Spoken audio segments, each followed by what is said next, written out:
Mm.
Hello, hello, hello, and welcome to the XL Inferno High Roller. I'm David Tuchman, Nick Wealthall alongside me. This is event number 17, $320 buy-in event.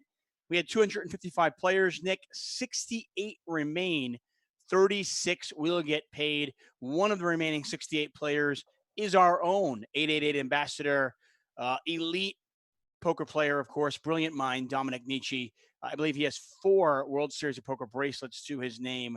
Let's see if he can add an XL Inferno title to that poker resume. Nick, how are you? I'm amazing. Thanks, David. Lovely to be here. I'm excited for this high roller. That should be some really good poker. Again, we started with 255 players, prize pool $100,000, first place $20,000, and we are down to 68 players, 36 of whom will be paid. Minimum cash in this particular tournament is, let's get it, hold on, wait for it, $750. So once again, that min cash more than 2x to buy-in. Certainly good. Let's start off at table 24, which of course is Dominic Nietzsche's table. Dominic with a healthy stack. He's kind of right in the middle of the fray right now with 139,000 chips. Blinds are 4,000, 8,000, so he's not particularly deep stacked. No, he's a little short, but we can watch him play a short stack, which will be fun. Whatever he does is correct. Don't worry about that. So you can just wait until the hands appear, and then you can work out what he did. But we expect the standard of play in this event to be really high, and a lot of this kind of thing, a lot of pre-flop aggression, you'd have thought, right? Yeah, for sure. I would imagine that will be the case. A lot of exciting announcements to be made today. We'll go through them. We got the free roll for you. We have a password for you. And Nick, I hear we've got giveaways, but not like, not little dinky giveaways you might get at a carnival. We've got serious giveaways. Serious giveaways. Yeah, nice ones. Yeah, we are giving away, not only is the free roll going to be somewhere in the neighborhood of, I think, $750 worth of value. The free roll's crazy. It's free. Like, you do a free roll, usually it's like a $50 free roll, and that's $50 for everyone, and there's 15,000 people in it. That's not what we've got for you. Main event tickets, my friends. Main event tickets. And $250 cash to boot on top of that. And the giveaways I was talking about, we have 10 giveaways today, $30 a piece. So $300 in giveaways on top of that. So go nowhere. We'll be mentioning those giveaways and how you can get your grubby paws on that money later on. We're like the girls that shoot the T-shirts out the things, aren't we? That's who we are. Yeah, but those T-shirts are worthless. Cash. This is cash guns. I mean, I have seen grown men crawl over little girls, climb over them to get that worthless T-shirt. What would happen if it was $30 888 poker tournament tickets? There would be violence. That's what we're giving away, folks. More on that very shortly. Our chip leader right now in this tournament is Conta Sagrada. He has 700,000 chips. We have his table kind of queued up. We might check it out at some point, but for now, we're going to stick with Dominic. See if an ambassador can make a deep run. Some other exciting news, Chris. Name like 3. Oh, I already gave it away. I stink. Did you seriously just give away the answer by getting my name wrong? That's amazing. Did. Yeah, well, it was my mind's. That's the best thing that's ever happened. The best thing that ever happened. Yeah. I was going to say. Chris was the. Oh, Nick. Who is your favorite Chris poker player? Nick Wealthall. Ferguson is my least favorite. Straight away. That was easier. Shows my negative mindset, doesn't it? Terrible. Right. And who's your favorite? I don't know. Who are the good Chris's? Moneymaker was one. Oh, that's a good one. Not my favorite though. No. Who are the Chris's? I'm bad at names. I don't know. Anyway, I do have to say before we go any further, it's really nice that tonight we can see your office. I don't know what you're working on the whiteboard. Looks like some kind of pretty big, probably new business or something. But it's nice that you're sharing. It's cool. On the blackboard, this is my wife's office as well, and she is a school teacher. And this little board up here is what she's teaching the class each day. Nice. So it's passion projects. Okay. And are you keeping up? Is she going at the right pace for you, or? No, it's really fast. I think I need to slow down. It's incredible how fast she acts. It's crazy. Oh wow, big shove here. Really? Yeah, that is a massive shove. This is a small pot. HSV Gandhi just going for it, and 9-4-3, 2 clubs out there with such a huge shove. It kind of screams like combo draw or the nuts, like set of 4s or like 5-6 of clubs, right? Yeah, this is super interesting. Dominic's limping here, so you at home can play along. David, what's his limping range? 3 under the gun with I don't know how much that is. 16 big blinds ish. I'm going to go on a limb and say that I think he limps almost everything here. I don't even know if he raises on the stack depth. I've watched Dom play a lot of poker, obviously, through the years. I've been lucky enough to do it, and I think he has developed a pretty, obviously, a pretty fantastic strategy. But he's come up with, at this stack depth, he really wants to kind of extend the play and play as many small pots as he can to try to get himself back up to 25, 30 big blinds where he can really play poker. Yeah, it's interesting, isn't it? I feel like this is don't try this at home. Having said you can watch him learn how to play the stack, I sort of feel like he's one of the best poker minds that we've ever had. Interesting Ilichin shoves here. So we'll find out if Dominic has anything. Yeah, and don't think just because Dominic put a small little 8,000 chip bet out there that he has nothing. I mean, it turns out here, obviously, he doesn't have anything to go with. But he's going to be balanced in that spot. Wow, Queen 4. So just a straight draw with backdoor spades. Did not get there against the nut straight. With the Queen of Clubs, by the way, that is a big shove by Ilchin. Poker isn't dead. No, not at all. I mean,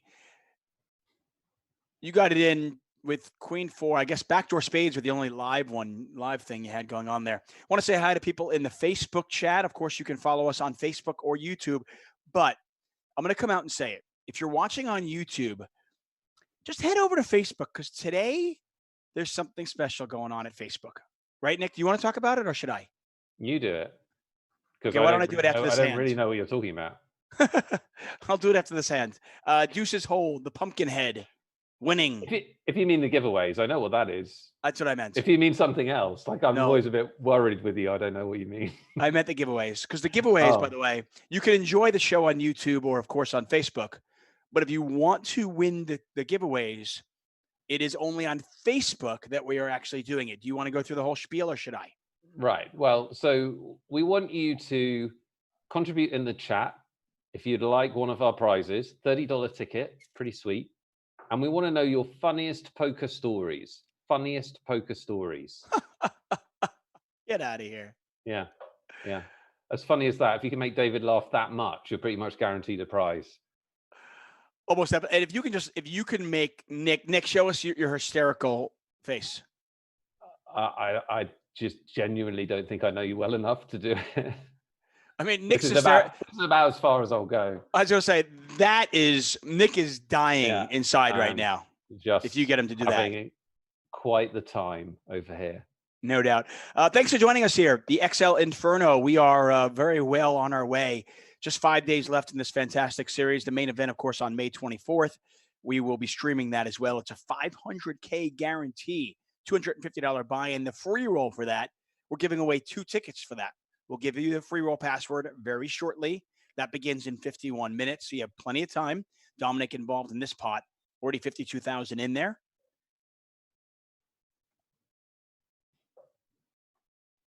Dominic's going to check raise. I imagine pretty much committing himself, right? Yeah. And he gets it through. Yeah, he's back up to 20 big blinds with that little hand.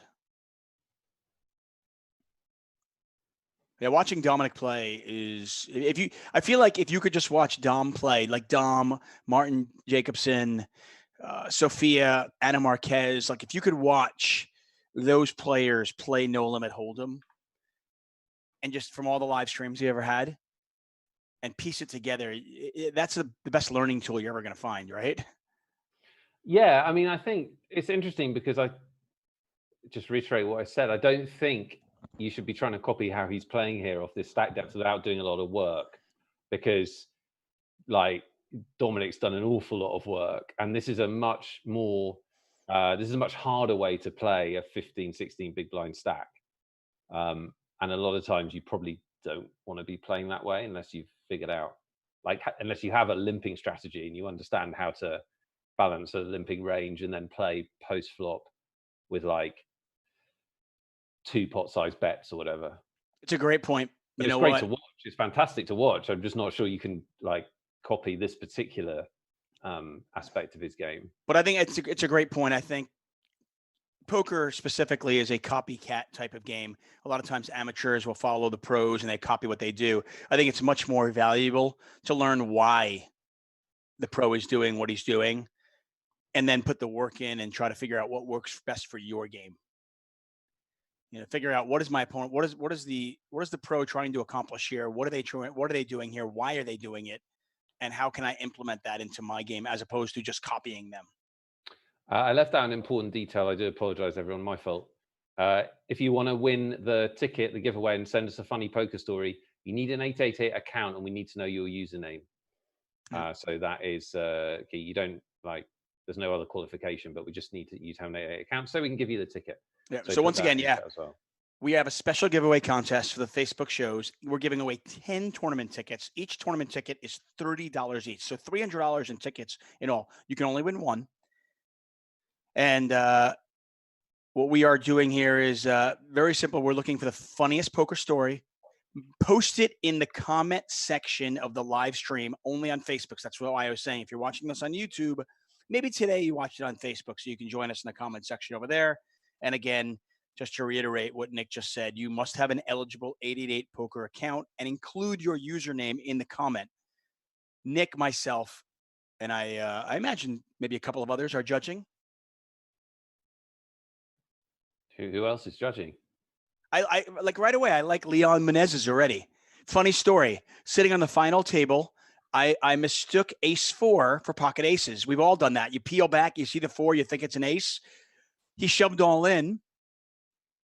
Unfortunately for him, his opponent actually had aces. Fortunately for him, he won the hand with quad 4s.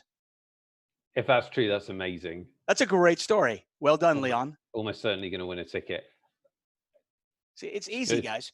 Do me a favor though. Put your username with the story so we don't have to kind of do so much work. Please. Nick and I are anti-work if we can. Yeah, 1,000,000%. I think that's been made very clear. Funny one from Jack James, who says, I slowed a guy at a casino. I was holding king. He thought he won because he flopped the flush and started jumping up and down. I hit runner for a full house. Bad times. That's pretty funny, like pre-celebration, like, you know. 2 early celebrations are definitely funny. Yeah, my favorite early celebration, and certainly a funny story, is when I covered the Colossus for the World Series of Poker a couple of years ago with Jamie Kerstetter. And it was famous because the scene actually ended up on ESPN, on SportsCenter. where there was two gentlemen playing, and the Asian gentleman was one card away from winning. One card away from winning. It was huge. He was going crazy. He's like dancing. He's doing the full dance. He's going crazy.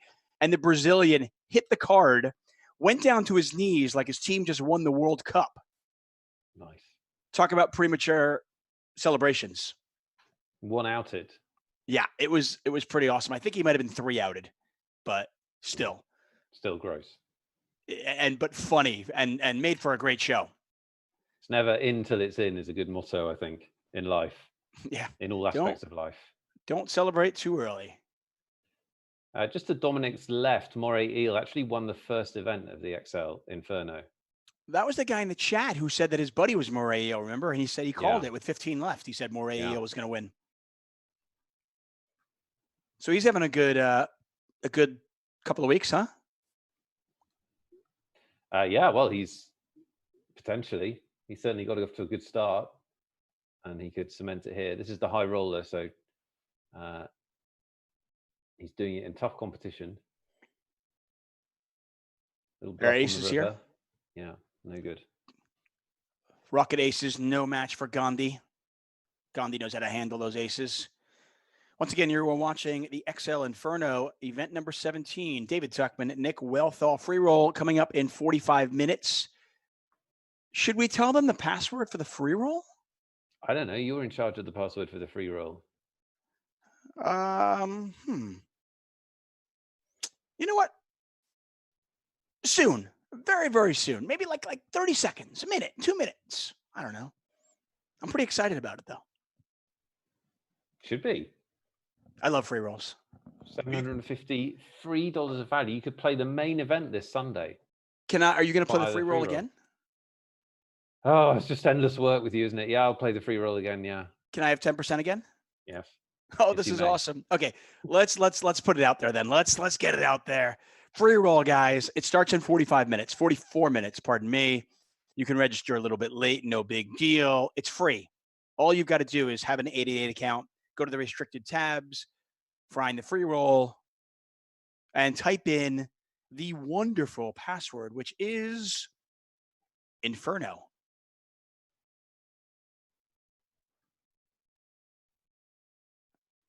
Yes, Inferno is the password, guys. Cool. Get involved. Actual free money.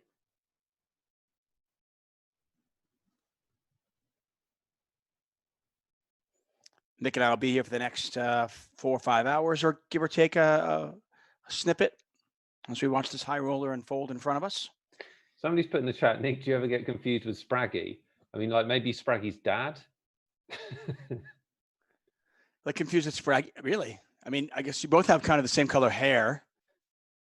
I can see there's a similarity, but I think I'm a decent amount older. Like, it's not totally dissimilar. It's not like... No. I mean, you're both poker players. You're both British. Getting confused with Doyle Brunson or something. Yeah, we're both British. Right. Do you ever get confused with like Angel Guillen? I don't know who that is. Oh, it's a Mexican poker player. Oh, okay. He's actually I'm unlikely to. Lynn Gilmartin's beau. You look nothing like him. That was the point. Deuces versus Ace Jack. Oh, that's a tough way to lose with deuces. Hey, David, I hope someone's keeping a tabs on all the stories and the usernames and everything, because me and you should not be trusted with this level of admin. No, not at all. Not at all. Not at all. We'll look through these things. David Frederick says, I once flopped quad deuces, but he had pocket fours on a deuce four flop. We both check it down. Rag turn river 4, bet re-raise all in. There goes $250 cash. No bad beat jackpot.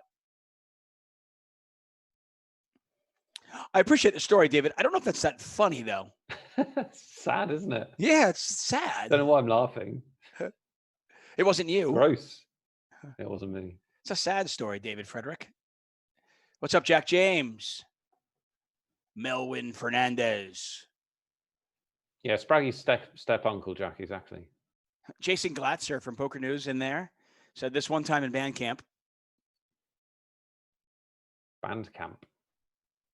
You don't get the reference? American Pie? Oh, yeah.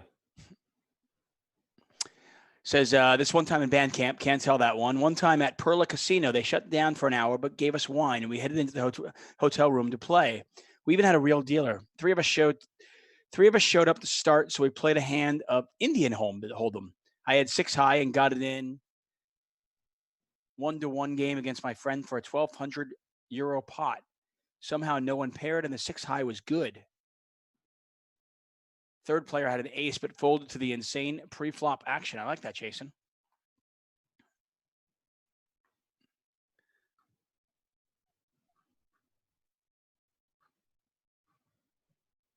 Did you see the Bo Otterson one? I did not. Can you read it? Is Jay Corbett the username, Bo?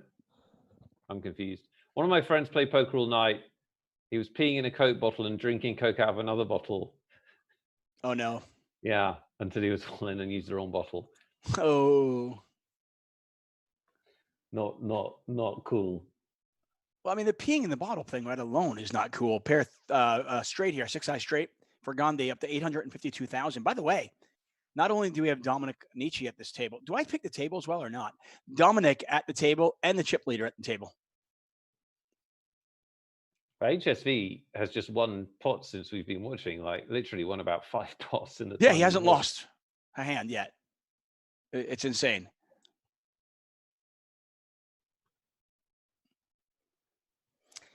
I have this great story. You want to hear a funny story? There was this time I played this cash game against a really well-known pro. In fact, I mean, she's a sponsored pro for an online site. And I got her to fold jacks pre-flop. Oh, Jesus, David. That one gets me every time. I love that one. I mean, she's probably watching. She's going to cry. Almost definitely. Sophia Lovegren, I know, played in this event. She was eliminated earlier. We are 20 spots away from the money.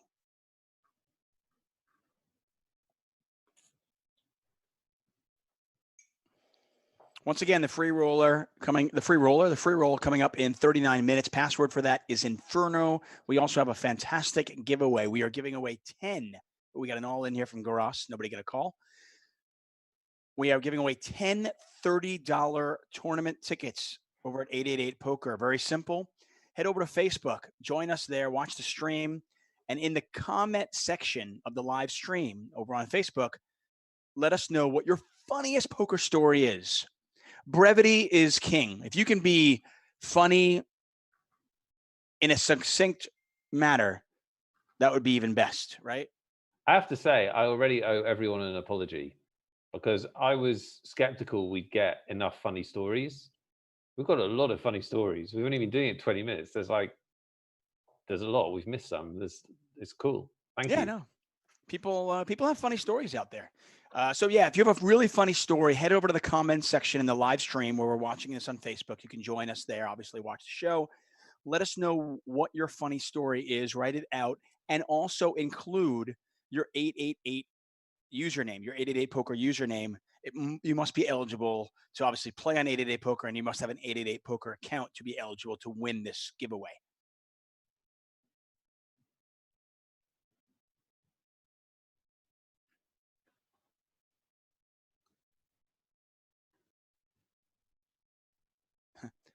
Johnny Cruz.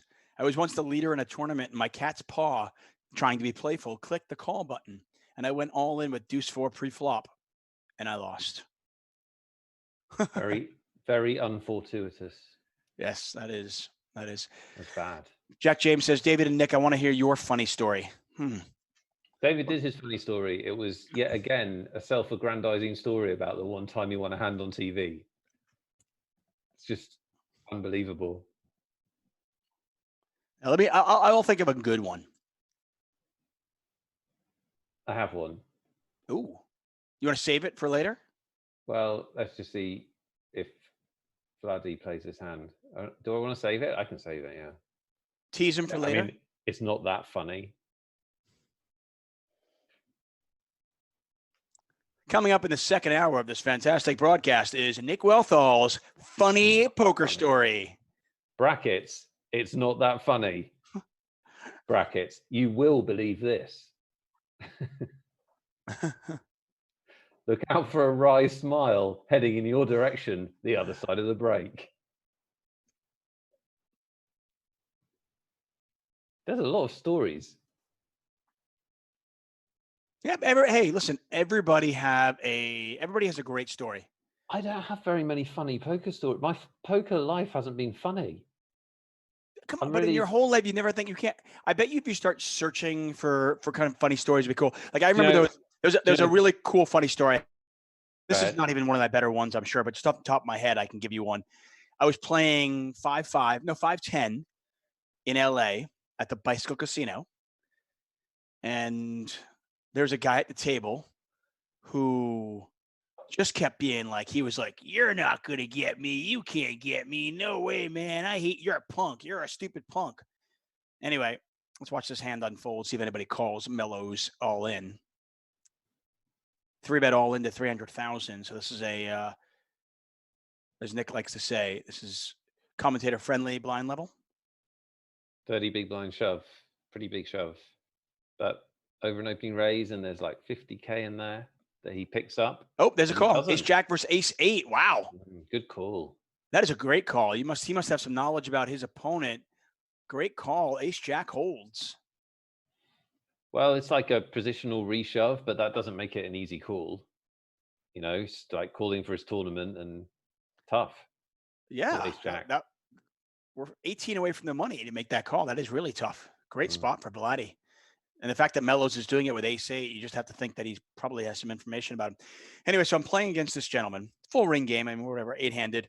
And the guy is just like, I'm playing like my normal annoying self, probably talking too much, probably playing too many hands. And this guy is just at me. And a couple of the guys I knew at the table, by the way, nines all in here. Nines looking good. Nines hold. Revenge, immediate revenge, sort of. Smaller he giveth, revenge. he taketh away. Exactly. So I felt this gentleman. I win a $2,100 pot. He had $1,000 in front of him. Sweet. And it was for those viewers that are not American, felt this gentleman means that you stacked him. You took all of his chips. Right. I didn't actually feel him. Because new players, especially from the UK, would be. Continue. Thank you for clarifying. I appreciate that. So, the rest of the people at the table are kind of like half smirking, but keeping it low, but also half groaning like Tuchman got the guy's money. What a damn it. Anyway, though, to everybody's delight, the gentleman calls for chips. Now, in LA, and I'm assuming many places you can go, there are chip runners who will bring you chips if you have cash. So he gets felted. He loses all of his chips. He goes, chips. Gentleman comes over. He gives the guy $1,000. And he heads back over. The chip runner goes back to the table, and he says 1,000 behind. Now, once they do that, they can actually play poker with those chips. They don't need to actually wait for the chips. Anyway, the guy is just like, I'm going to get it back. I'm going to get you back. 3 hands later, I felted him again. This was before he even got his chips, which is what made it so awesome and kind of funny. Like, he gets felted, he asked for chips, and before his chips even came back to the table, I got him again. He's refelted. Right. So the chip runner went to give him the chips, and he just kind of begrudgingly moaned and cried and just said, just give them to him. I don't know if that's funny or... Awesome. Awesome. It was funny for me. Yeah. I don't think he thought it was particularly funny. No, he didn't even get to experience his money, did he? In any way. Brutal.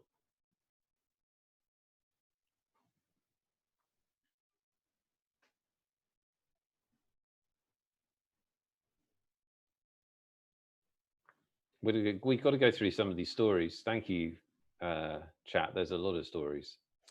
Yeah, Phil Walmsley says, I don't know if my wife is going to leave me due to my poker addiction, but she could be bluffing. Come on, Phil. She's not going to leave you. You? You're a stud. She couldn't leave you. And if she does, there's always poker. So right. Win-win. Blinds are now 6,000, 12,000. Dominic finds himself very short stacked.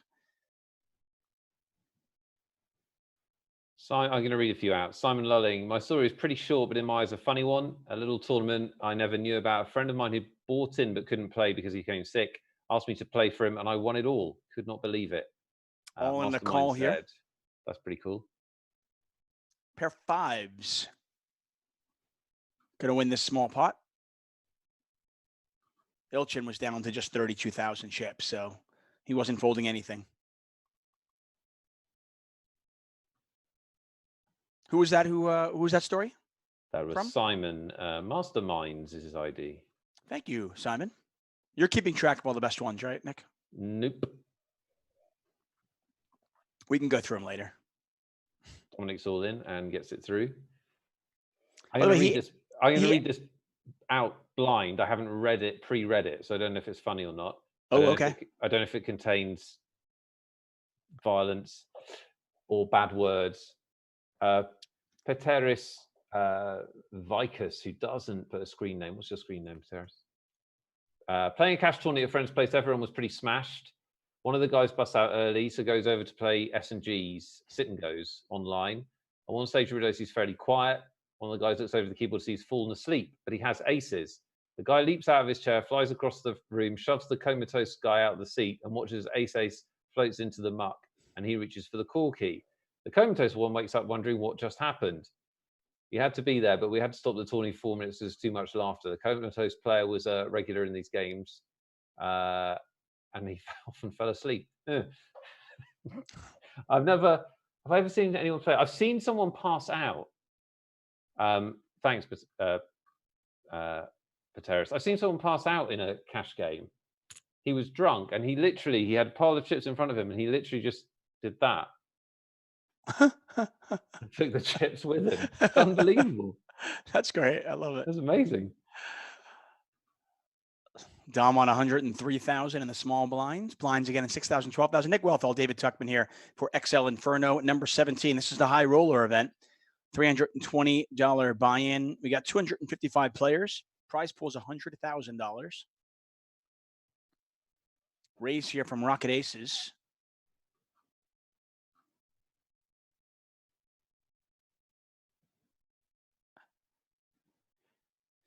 I once played a 1K satellite at the World Series of Poker for a main event seat. So the way they do that is you play $1,000 satellite. 1 in every 10 players gets a seat to the main event. Yeah. Anyway, the way it worked out, they were awarding, I believe, 13 seats, and there were about 15 people left. And one guy probably had a third of the chips in play total. I'll finish my story after we watch this hand. Dominic calls from the small blind.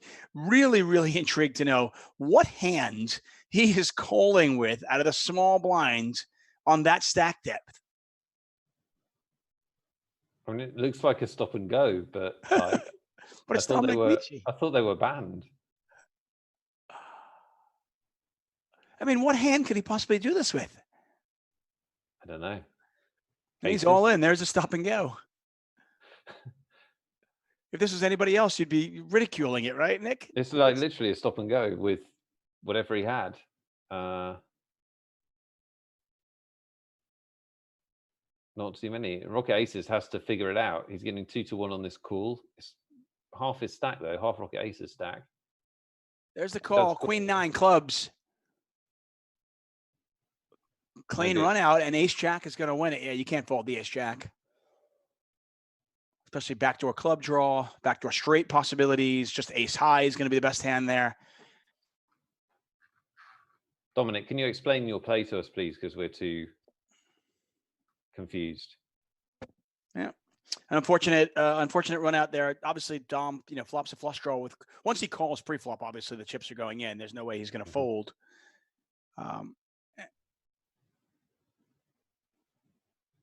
I wonder about the call pre-flop, but I don't know. I mean, I'm going to assume that Dom is right, is doing it right. I presume he thinks. I mean, assuming that he's, playing at his best, he's not massively distracted or something weird. I assume he thinks you can stop and go there, and he's got some fold equity, right? Because So this table is obviously otherwise it's closed just here. Sorry to painful. interrupt you, Nick. This table is closed here. We're going to head over to table 18 for a moment. And then after that, hopefully, we'll go to 21. We'll see how this plays out. Of course, Nick Wealthall, David Tuchman here for the XL Inferno series running from May 14th through the 24th. I'm David Tuchman. He's Nick Wealthall. You can follow us on Twitter at Tuck on Sports, at Nick Wealthall. The free roll starting in 26 short minutes. And the password for that is Inferno. So look for that.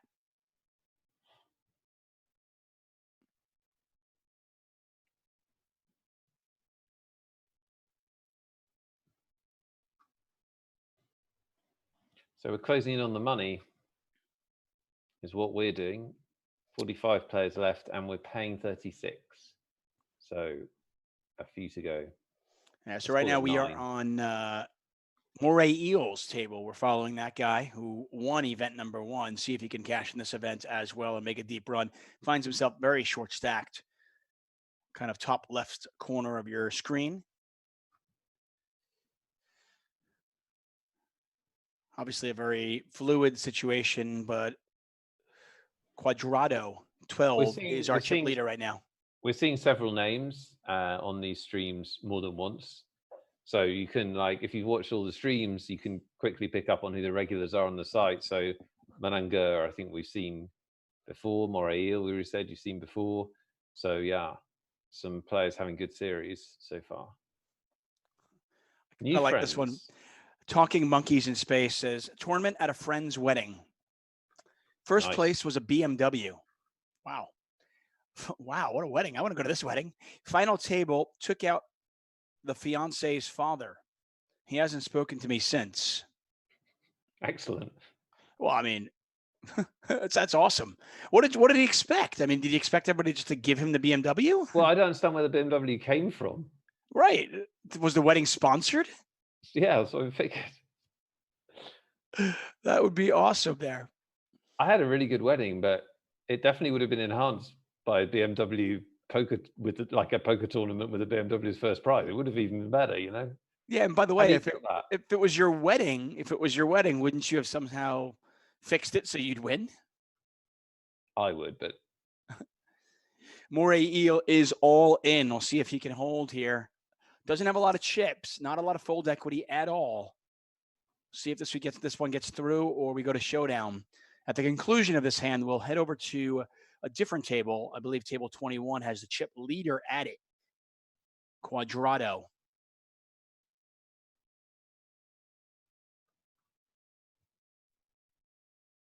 Action folds around to the big blind. In Ghetto 14 does not make the call. That's a huge win for Moray Eel. And with that, why don't we head over to table number 21, which is our chip leader, Quadrado. 1.24 million chips. Healthy. Yeah, for sure. I've registered in the free roll, David Tuchman. Yes, I get 10% again. You get 10%. This is exciting. So far, only 840 players to beat for our main event ticket. Should be easy. Easy peasy. Guys, what are you thinking at home? Get involved. Get in on the free roll. Yeah, Inferno is the password. Once again, it's Inferno. INFERNO. We're giving away 2. By the way, I say if you're new, but then Vivian Saliba couldn't find it. So, like, you could not be new. It's on the registered tab. Registered on the home lobby of 888. And then it's the XL Inferno live stream daily free roll. As David was about to say before I interrupted him rudely, 2 main event tickets up for grabs for free and $250 cash for free. It's a great value, and of course, we are also giving away $300 in tournament tickets, $30 each. We're giving away 10 $30 888 poker tournament tickets. All you have to do is head over to Facebook, watch the live stream on Facebook, and in the comment section, let us know what your funniest poker story is. Include your 888 poker username in that story. Jack James says, David, my story will tickle you. I am prepared to be tickled. Look out for the side splitter. Are you going to read it or? Not yet. Oh. We're going to be here for 5 hours. I got to save some stuff for the second half of the show, right? Oh, we're doing this all night? All night. Oh, wow. Okay. Yeah, we're not going to, I mean, we might give away 2 in the next 15 minutes or so. Then we'll give away 2 like 20 minutes later. I mean, these people can't keep making up stories, Dave. They're like, they only got so much creativity, man. No, but there might be new people that come on. Oh, yeah? People might join us later on. By the way, how many funny stories do I need, though? You just need one really good one. One killer one. No, I don't have a killer one. By the way, there are 5 tables left in this tournament. What are the odds that number 1, 2, and 3 in chips would all be at this table? 60 to 1. That's what we have here. Quadrado with 1.17 million, Paul Marine with 867, and Mr. Salgado with 835. They are 1, 2, 3 in chips among the final 42 players. By the way, we are 6 away from the money. Yeah, we're really close. And like we said earlier, and we've said on each of the tournaments we've covered, big money bubbles in this XL Inferno series. Like, you'll play different tournaments in your life. Always worth checking this out as you get deeper in the event. Some tournaments have a very small bubble, like maybe you make like 20% above your buy-in or whatever. This series of tournaments has big bubbles, like more than double the buy-in. And so that's pretty significant. Obviously, if you satellite, even more significant. But this one is significant. Like $750 is the bubble. $320 was the buy-in. So. Blinds now 7,000, 14,000. You might notice I am drinking water from a ice hockey champion glass. You can't just buy this. They don't just give these away. You've got to earn it. Right. Champions glass. I'm reasonably sure you could get one for about $3.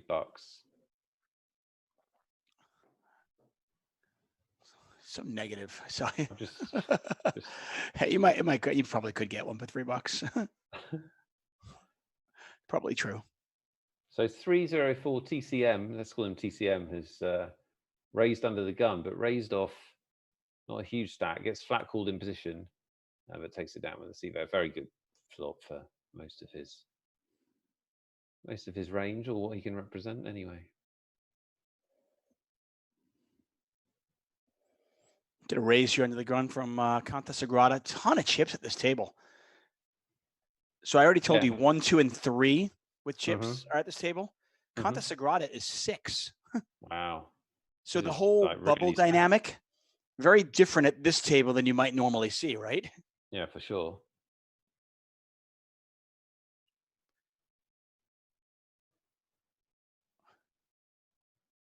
A little bit of fun tournament info for you here. As we said, the buy-in $320. Blinds are increasing every 12 minutes. Players started with 50,000 chips, so similar in those regards. We can tell you that Quadrado is in for 2 buy-ins, but not many among the final 41 players are in for more. Only one player, Hendo 10, is in for 3 buy-ins. Hero. Yeah. He is in for 3. He is short stacked. Is he still in the top? He's still in? Okay. He is still in. So he needs to finish like in the top 18 to make a profit now. There was that one year Daniel Negreanu played the rebuy tournament at the World Series of Poker. And I believe they worked it out where he had so many rebuys that he had to finish in like 5th place or something. Yeah, something like that, yeah. To break even or make money. And he did. But he did it, right? Yes, he accomplished that. And his reason for it, I think he came out and said, he goes, I knew the way the tables were going to break. And that's something in live poker. It's certainly something you should notice. When I walk in, I want to know the order of the tables to be broken. So if you know your table is going to be, you're going to be playing with those 8 players for quite some time, or the table is going to get broken in the first 2 or 3 hours. He knew his table was not going to be broken, and he liked the makeup of his table. He liked dynamic, and he figured, you know what? I'm either going to run these chips up, or there's going to be a ton of chips at my table, and I'll eventually get them. Worked out well for him. It was definitely that. He definitely wasn't like mindlessly gambling. I don't think so. Massive strategic reasons. I will point out, though, just like Dom's strategy of limping, I would not suggest you try that strategy. Yeah, I agree. The old, I'm going to buy in for 34 buy-ins, and what happened? I don't understand. Need to finish fifth. Yeah, that's tough. 4 flush on board here. And it had gone bet, call, bet, call. It had gone, please raise, call, bet, call, and then check the turn. Free roll starts in 16 minutes. Password is Inferno. Oh, wow. 10 of spades is like the second nuts. Did he not bet it?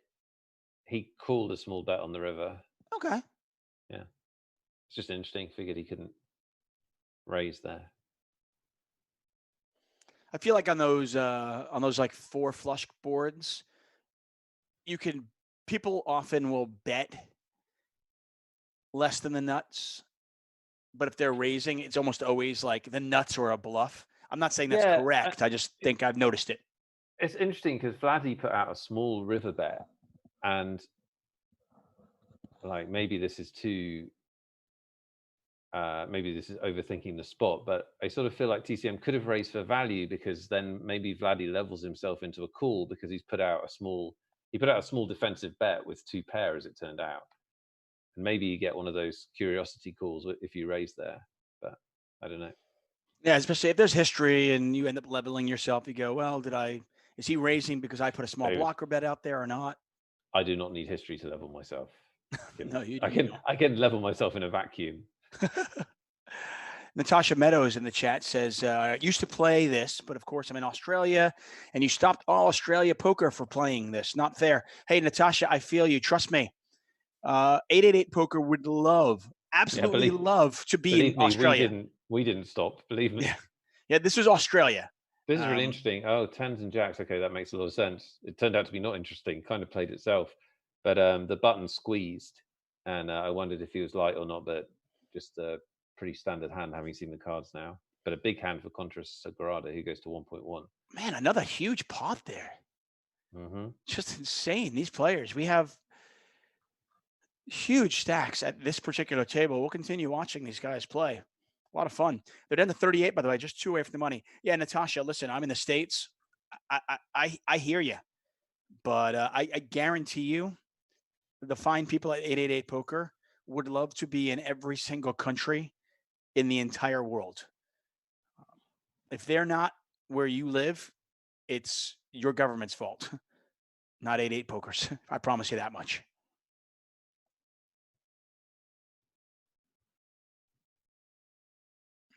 Scott Cairn says, I haven't had any funny poker stories, but I think it's funny how many people are trying to be creative with them. Pinocchio comes to mind. Hey, listen, I'm all for creativity. If you're new to poker and you don't have a great story, make one up. I'm okay with that. No one said it had to be real. Right. It's not a lie detector. It's not like the chat's not a court of law. It's just a entertainment mechanism. I don't need evidence that it really happened. Again, brevity is king.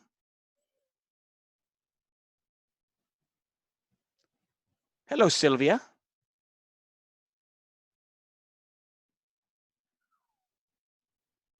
That's awesome. Stefan Jevtik says, I was playing the $33 big fish at 888. I was running good. 30 players left, and I ran out of electricity. I finished the final table in 9th because I had the second biggest stack. Nice. That's actually pretty cool. There was a guy, Tuchman Daz, who says he was at the final table of a late night big tournament and fell asleep in the break and finished 3rd. Tuchman Daz, pretty cool. It's tough to keep up with all this stories. They're good. Hey, we'll have to, we'll have to go through them and find a couple of good ones and jot them down and see and start awarding at least My goal is we can award a couple. When you say we have to go through them, I'm really worried. I'll do it. Can you do admin? I can do this. Look Really? at this. I've got paper. Okay, nice. I've got paper and I've got a pen. You're miles ahead of me. We're ready. I am ready. I can do this. Okay. Hey, I got a little bit of a tease. I teased it earlier on. Again, who is your favorite Chris in the poker world? Moorman. Number one. He's joining us after the break. Shut the fridge door. Nice. Chris Moorman will be with us. Cat. He knows a lot about poker.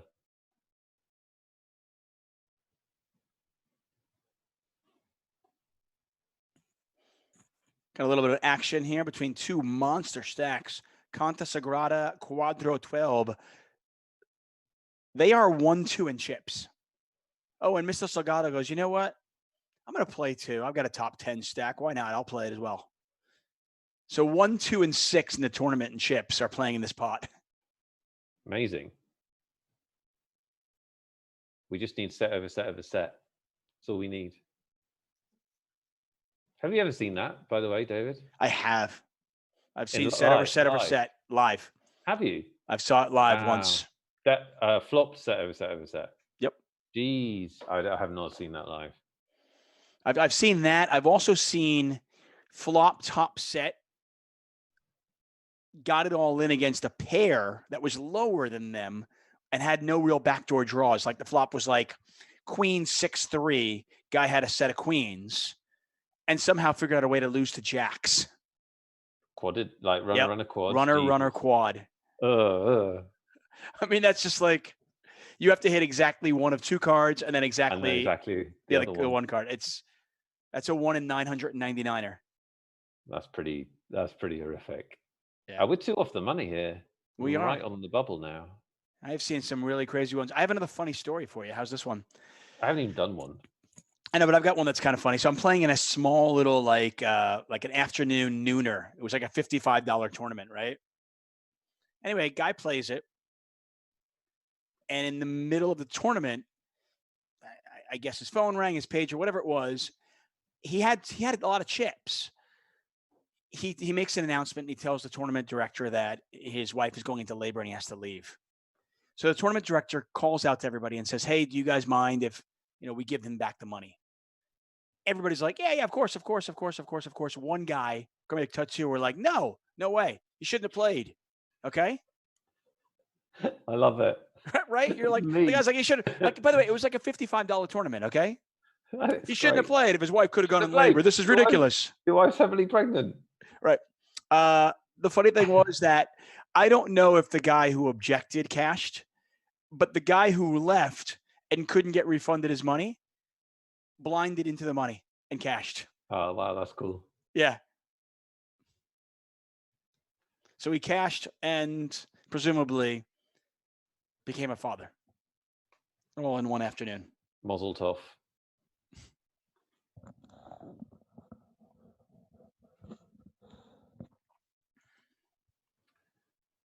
Got a 3-bet here, as you can see from Conta Sagrada. Big blind versus button and a call. This is a big pot, 300,000 in the pot. The average stack in this tournament is 440 right now. So this is a big pot. Yeah, 304 TCM has got to be looking at this table going, I'd be the chip leader at like 2 other tables. Right. We are 1 off the money, by the way. Bet and a call. So Conta bet small, which you'd expect on a king 7-5 after 3-betting. And the ace is interesting. Look at all the 8s. How can he lose this pot? Mr. Salgado, by the way, is from Brazil, I believe.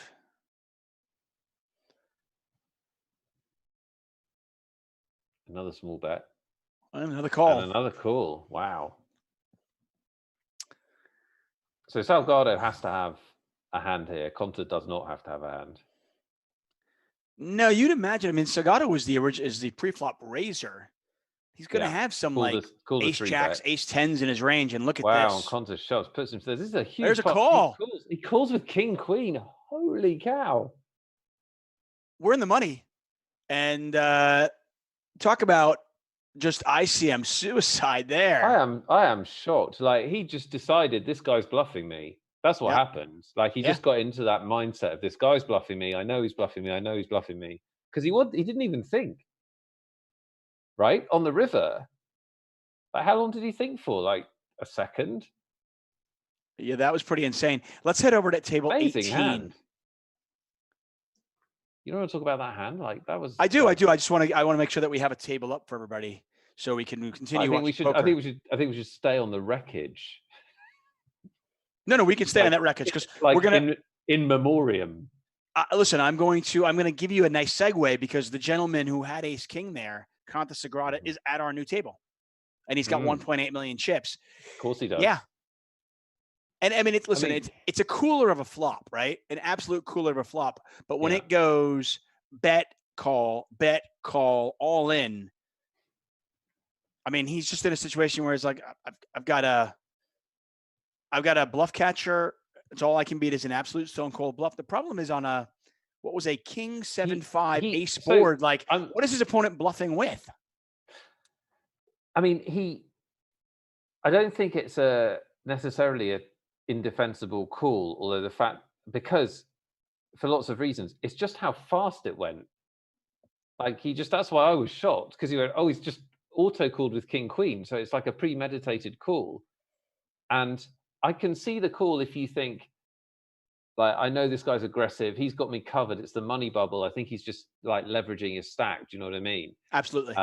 So like, he could have anything in that spot. I know he's capable of it. I don't know that this is the case, but I can see how you get to a call there, because he does have a bluff catcher. Like, he does beat, he beats no value hands, but he beats all of the bluffs.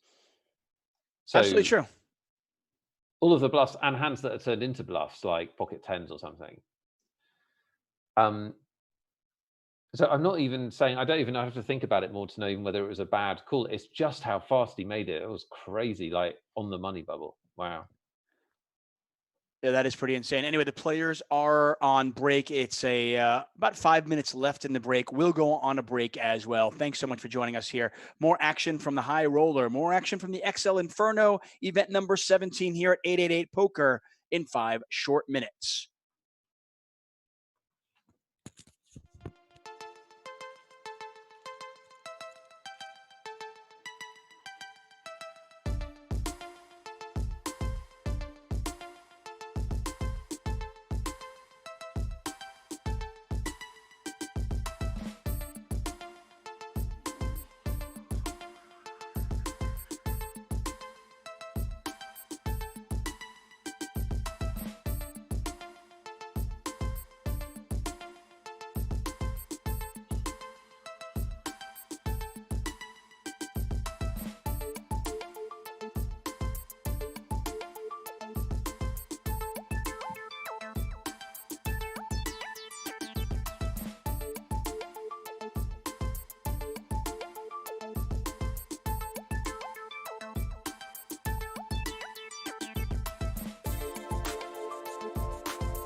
And we are back. Welcome back to the XL Inferno series. This is the high roller event. Nick Wealthall, David Tuchman calling the action, and we are in the money.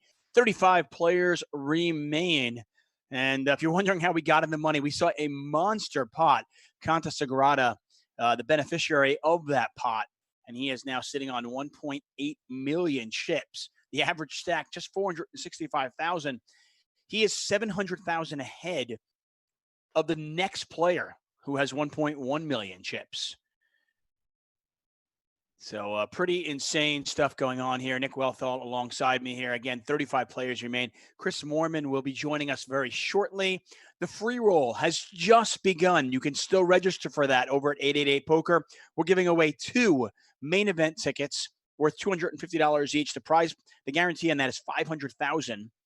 Plus, we're giving away $250 cash in that free roll. The password for that, very simple, Inferno. So make sure you join us with that. Apparently, Chris is on. So we've got Chris. How are you, Chris?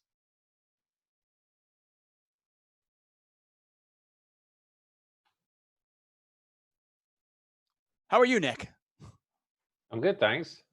Do you hear Chris? Because I can't hear him. No, it's his beard. He's talking very normally, but he... Can you hear me now? Yes. All right, I'm just going to scrap the headset. I was trying to be all, I don't know, up there with you technology-wise, but it wasn't working out for me. David's got like the gamer headset and the gamer chair and everything. Like he's here for the Twitch stream dollars. He's a pro. He's been doing it for years. Exactly. I'm here. Wow, you look like talk about for years. You look like Tom Hanks from Castaway right now. Yeah, I haven't had a haircut or a shave since feels like 2019. It's pretty close. Do you don't own a razor, or do you normally go to a barber? I might as well just see what happens. Like, hopefully this never goes down again. So we'll just see how long I can get it. So I'm gonna keep it until at least my birthday, which is not till middle of July. So got a way to go yet. Wow. I like it. Chris Moorman is here. Chris, by the way, not only is the free roll going on where we're giving away 2 main event tickets, $250 cash, so $750 in value over at the free roll. Password for that is Inferno. But we're also giving away 10 $30 888 poker tournament tickets. So $300 in value there. To be eligible for that, head over to Facebook and in the live stream comment section, let us know what your funniest poker story is. Make sure you include your 888 poker username in there. We have a couple of winners in that. Stefan Jevtik is our first winner. His username is Bozovic M. He was the player who ran out of electricity and finished in 9th. We have Razvan, who won. His username is Just For You. Congratulations. His story, playing cash on 888, up like $20. Then I had aces. Flop was ace 6-6. I bet I get raised. I re-raised. Left with only $2. My opponent fires all in. All I need to do is call $2 more. Pot's like 48. My phone crashes and I lost a pot to a $2 call. Next day, I bought a new phone. Quite funny. And Leon Menezes' story also won. We were talking about his from earlier on. So congratulations, Leon Menezes. He is going to win that one too. Chris, do you have a funny poker story? Oh, wow. You put me on the spot now. You can think about it. You've got time. Definitely lots of them out there. I've been playing long enough. Otherwise, my life would be a bit boring seeing this. I've been playing poker like half my life now. So definitely one or two. Which table? So we're running table at 18? Yeah, we're at table 18 right now. We got the chip leader, Conta Sagrada, who right before the break actually got us in the money. He and another player, I want to make sure I get the name correct. It was Mr. Salgado who bubbled this. Salgado had like, I don't know, 40 big blinds, right, Nick? Yeah, like 40, like above average stack. Yeah, above average, easily could have moneyed, and he just hero called on he had king queen on a king high flop. Ace high. King high flop. Ace on the turn though, and Conta Sagrada bet flop, bet turn, and then piled all in on the river. And Mr. Salgado hero called with just second pair of kings again, and find himself out. Conta Sagrada had ace king.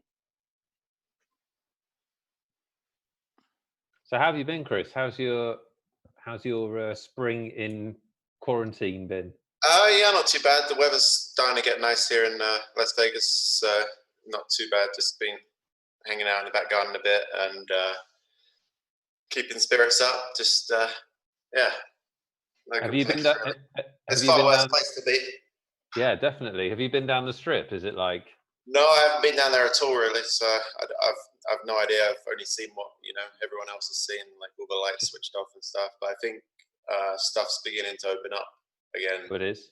Yeah, so it'd be interesting to see if actually people are out and about or not. But yeah, I live like about half an hour away from the strip, so I've no real reason to go down there. Like, just looks so strange. Like it looks like a different place for sure. Absolutely. Sad to me. I remember the first time I ever went to Vegas, I was little. I was like just out of, I was still in college. That's right, because we couldn't gamble the first time I ever went. And we got the bus because we had no money. And we got the bus and they dropped us off. And I said, "When does the bus finish running?" And the bus driver said, when the casino shuts, son. Because obviously it's like the strip bus and it runs 24 hours. And so my first memory of Vegas is like, it never closes ever for anything ever. Like all nothing. In a call here, top two. A 10 chops it, an 8 wins it, and unfortunately not to come. The King Queen wins that pot, 289,000, and we get an elimination. We're down to 31 players.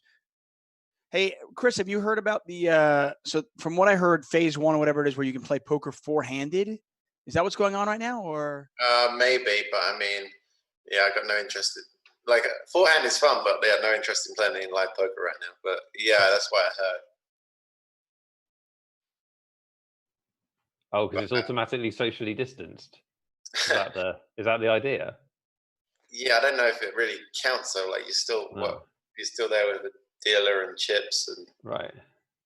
Because yeah, like when this all went down, I remember like trying to get my parents to sort of not go out and do stuff. They loved playing bridge, and they were still going out and playing bridge with their friends. And I was trying to tell them, yeah, that's probably not a good idea. I'm not playing live poker, so. It's kind of a similar thing. You're touching cards, and they were like, "No, we got sanitizer at the table." I was like, "Yeah, I'm not sure that's gonna, it's gonna help too much." But they finally, it wasn't until a few days later they actually started taking notice of me. So, but I won't be playing any live poker for the foreseeable future, I think. If you just joined us and you're wondering who that grizzly gentleman is on the top left corner of your screen, that is Chris Moorman. He is. World Series of Poker bracelet winner. He's won, 85 Triple Crowns. Just obviously a brilliant poker player and a good guy. He is here, an author now as well, and an 888 poker ambassador. So he is here to offer some analysis. Let us know what's going on with his world. Of course, Nick Wealthall here as well. Nick, by the way, Thomas T wanted to reach out, said, "Hey, Nick, we have never met, but I watched your intro webinar on MTTs. I applied the bits of knowledge I extracted from that and won a satellite to the XL Inferno number 34. Nice. Thanks. Nice. Good luck. What event are we? 17. So what's 34? It must be in a little while. But good luck. I'm glad to hear it, Thomas. Well done. Satellites are like a great thing to play. Like they're a way to get into tournaments you wouldn't normally get into, but also people play them really badly. Like there's always chips there for you to get. Chris, one of the coolest things about this about doing online is we can kind of seamlessly go from table to table and check out everybody. Obviously we. Yeah, I was just looking in through the lobby to see if I recognize any screen names. Let us know if you know anybody here. Yeah, the one standout name that I do recognize is actually like this who's to claim, who was actually the best man at my wedding. So what? Wow. Yeah. So a very good friend of mine. Oh, amazing. Yeah, he used to be one of my horses back in the he's actually all in right now. Is he? Well, let us know what's going on with his hand. We can't get over there right now. He's doubled someone up on the other table, ace 10 against kings, but he still has some chips left.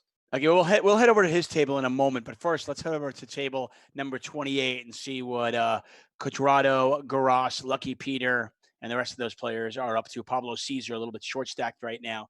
and then we'll head over to Chris Moorman's Best Man, who he just boxed. Yeah.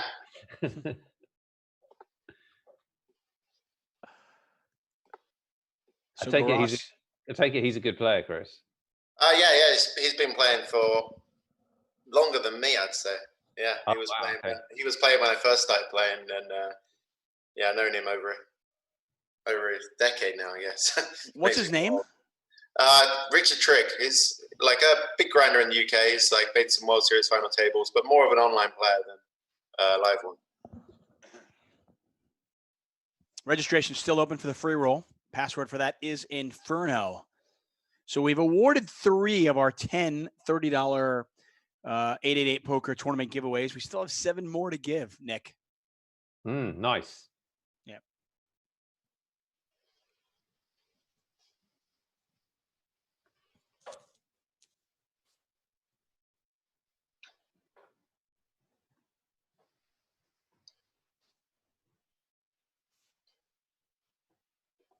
So, Chris, what have you been up to? Since you're not playing poker much, what's your day-to-day look like right now? Not too much really. I've been playing a bit on the American sites and stuff like that, but also been sort of trying to keep myself sane, playing some games on Zoom with friends, just hanging out like that. Like, I guess not in real life, but over the internet, it kind of feels a bit weird. But just trying to keep yourself sane, really. But I've been quite lucky. Like, I'm here with my wife, so we try and I think it'd be way worse if I was like on my own or something like that. So yeah, I was gonna ask how's the marriage right now? Are you guys? Because from what I'm hearing, people are either having babies or they're getting divorces. I'm doing neither of them. So yeah, no, pretty good. Like, I think it's definitely a testing time for couples. I did see, like, at the start of all this, that the divorce rate went through the roof in China.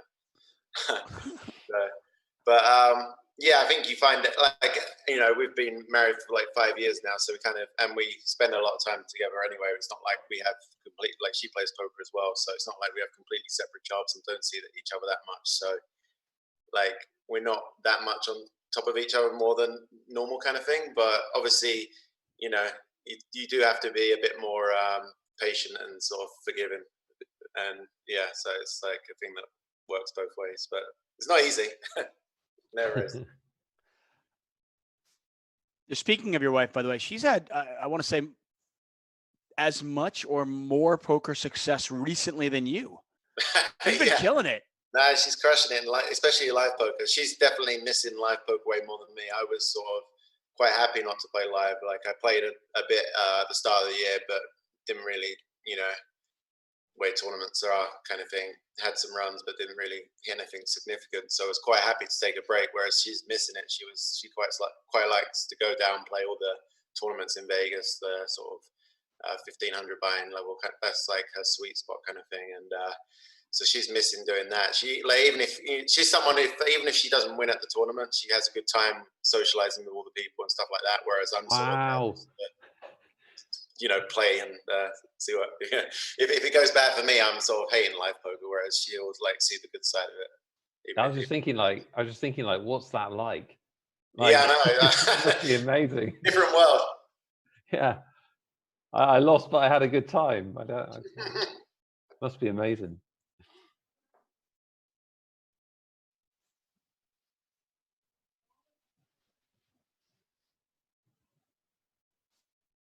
Threes versus ace 4.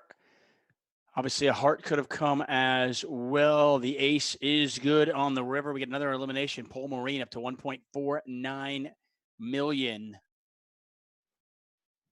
And we are down to 27. I got bad news, David. Yes. The free roll's not going well. Oh no! What? Come on! I get 10% of you. By the way, 10% of nothing. Yeah, it's looking a bit like that. We're still alive, but I just wanted to warn the baby I was going to take it out of the bathwater. I'm just setting your expectations. We've actually, one thing we've been doing actually has been quite good fun is every Monday, so after Sunday grind as well, so, you know, everyone's kind of over poker on the Monday. We've been doing a quiz, and we've had like maybe 10 to 12 people all phoning in on Zoom, and each week someone does the questions, and yeah, we do a quiz, maybe takes like an hour to get it all marked and everything, and the winner gives away a prize. But yeah, I don't think I've won the quiz yet, but no, it's been good fun taking part. Have you written a quiz yet? Yeah, we were. Did you find it hard? Quite tough. I wrote a quiz like 2 weeks ago for my family. It's the first time I've ever written a quiz. I was like, this is really like not easy. Like trying to get questions that are like the right level for the people playing, and yeah, you got to find the balance between being too easy and like impossible where everyone gives up. We tried to do like I think one round we did a music round, so you had like play the first sort of 10 seconds of the song and guess the artist and name of the song, which went down pretty well. But yeah, it's definitely, there was some questions I thought, oh yeah, people get that, and no one got it, and then other ones, you know, everyone got it, and we're like, how can you not know that kind of thing? Right. Yeah, it's good fun though. Like this is, everyone said the same thing, but imagine this like 15 years ago without the technology we have now, people would have been going way more kind of mental, like, and struggling a lot more, I think. Yeah, I did have one day right near the start actually where my power went out in my house as well. Like, I guess we have like a neighborhood WhatsApp or whatever, and people always like are saying what's going on, and someone said that someone drove into the power line, messed up the whole power for everyone, and so then we were like stuck in the house with no power and nothing to do, no internet. That's so rough. that was a testing thing, especially as it was about to start getting dark as well. Gonna have to bring out all the candles. Paul Marine, by the way, on fire right now. 2 eliminations over the last, say, 6 minutes. Gets it in with a flush draw, hits the flush on the turn. Another elimination. We're down to 24 players, just 3 tables of 8. A couple of questions in here. DC Victorian, Mustafa Shah asking for the password. Password for the free roll is Inferno. Jeanette Bull, who has been with us for the last couple of streams, says, Chris, who is the best poker player? I don't think anyone knows the answer to that. It like changes every week, right? Whoever wins everything, whoever wins their last 3 tournaments. Is there somebody out there, in your opinion, that's kind of just really underrated? And just don't say me or Nick. I mean, we know. I absolutely guarantee he wasn't thinking of you. I couldn't really throw a name out there. Like, I feel like if they're that underrated, then you probably wouldn't have heard of them or something like that. And like, I don't know them, or I think. By the way, we have your boy at the table. Who's to claim is in the top left corner of the screen there. Double up. He's running out of chips over. He's just got 10 bigs right now. Peter Martin says, Chris, I remember your wife winning a live game while I was there, and at one point late in the game, she had the shortest stack and made a big comeback. Yeah, she's someone who's always playing to win, basically. She's not going to fold and like ladder up. She's either going to be win or out the door. Yeah, she makes you look like a complete nit. Exactly. She plays like me 10 years ago. Ray's here from Lucky Peter 29. Chris Moorman alongside us, Nick Wealthall. We're here for the XL Inferno event number 17, the 100K High Roller. 255 players started this journey. We're down to 23. First place is just over $20,000.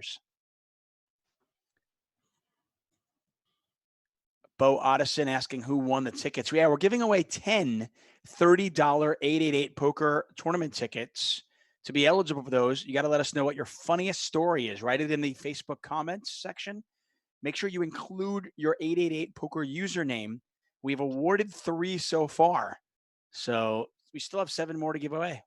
Yeah, if your story didn't win so far, it's still eligible. Like, it just depends how many more funny stories we get over the course of the night. Like,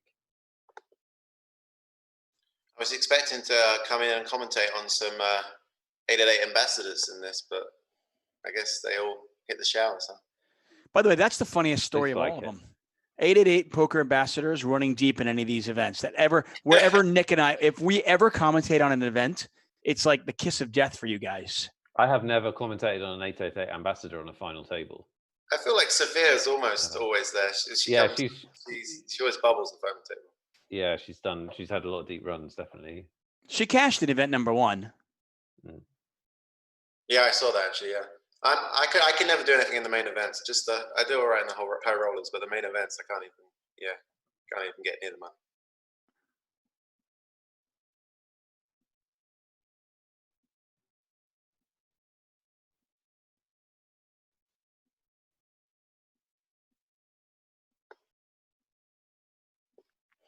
Zoot62 says, in 2003, I think, I won a seat to the Degree Hold'em tournament in Fallsview. My very first live tournament. At the end of day 1, I was chip leader. First hand on day 2, I'm against someone who needs a pair of aces to beat me. First hand, what were the chances you'd have rockets on the very first hand? Apparently 100%. I'm reasonably certain I was the first one out on day 2, despite being chip leader going into it, which struck me as mildly amusing at the time. Oh wow, good for you. I mean, the fact that I listen to everybody's stories and like their, bonhomie about their poker, and I just can't relate. Like if that happened to me, that would be a completely unfunny story. Well, it's like 17 years later now, so maybe it's only just become. Oh yeah. Good point.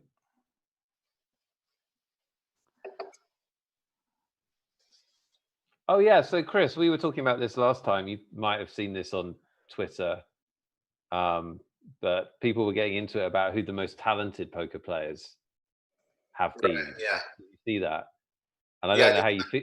I don't know how you feel about poker talent versus work, and how you kind of separate those two. But what did you think about that? And did you have anybody that you kind of think was overlooked or anything like that? Maybe like someone like, do you remember Chad Batista back in the day? He was he was a player. Obviously, player, right? You can't imagine him ever like watching a training video or obviously it's hard to think because I didn't know him that well, but like I think pretty much all his game was just based on natural instincts and sort of working out what worked for him. So someone like that, I didn't really see mentioned. Who I thought maybe who's to claims all in. Here he is, ace king versus queen jack. He's in good shape. Not anymore though. Queen on the flop. Oh, bad run out for him. Needs an ace or a king. It can't be a club. 10 of clubs on the river seals his fate. And ouch. I gave him the kiss of death for sure. Oh wait, he's not out. He's not all in. What a story this could be. He has he had 1/8 of a big blind. Yeah, seems tough. The crazy thing is, though, is if he wins this hand, he's up to 62,500. He can 20x his stack by winning this. How does that work? Because everybody antes. Oh, he had enough tips for the ante as well. Yeah. Okay. Well, let's hope that happens. The main pot will be like 63,000, and the side pot. There's got to be 3 players though. Sorry, the main pot's only 26,000. The side pot 148,000. Still though, he could 9x his original stack. Ace 10 7, 2 hearts out there. I have a 4th winner, by the way, in our $30 tournament, 888 tournament giveaway. We're awarding $300 total, by the way. This is probably the funniest thing so far. Like I would say, imagine if this actually happened. This is very funny, but we don't know if it actually happened. Ace 5 versus King Queen. How about a jack one time? Not this time. 7 of diamonds on the river, and Chris's best man gone. Sorry, Chris. It's okay. There's always another tournament. That's a good point. You love online poker. Online poker is great. It's like, oh, well, next one. Yeah, right, Joe. So Nareen Ramrup, who is Kevin R888, on 888 Poker says, we are six-handed at the table. A woman storms in the poker room and yells, "Where's Dave?" His car's outside, and I see the guy to my left slides from his seat to under the table, and he says to me from under the table, "Please, please, please, don't let her know I'm here." Well done, Narin Ramrup. That is a funny story. You made Chris Moorman chuckle. You have just earned yourself a $30 888 poker tournament ticket. So congratulations. We have 4 awarded, so 6 to go. Keep them coming, guys.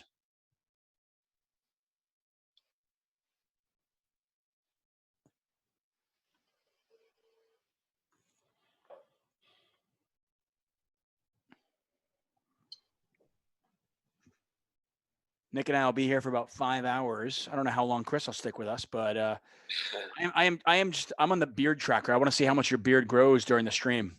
I mean, it's growing fast. It is quite impressive because I talked to you about a month ago and you didn't have one at all. So that's impressive. I mean, I've wanted to shave it off a few times because, you get that itchy phase, but I'm through that now, so I'm out the other side. And do you find yourself, when you're thinking about a problem or a hand or something, do you find yourself twirling it into a little ponytail kind of, yeah. Contemplating. Nice. How does your better half like it? She doesn't mind it. I feel like she might mind it if I was sort of going out in public with it, but right now she has voiced. She's kind of laughing at it, but it'll probably get to the stage where she wants rid at one point. But what I've enjoyed about quarantine is how the whole world has finally understood what poker players have understood for 15 years, which is that, when given a free choice, everyone wears track pants. Yeah. when there's no obligation or anything, all you want to wear is track pants. I've enjoyed that.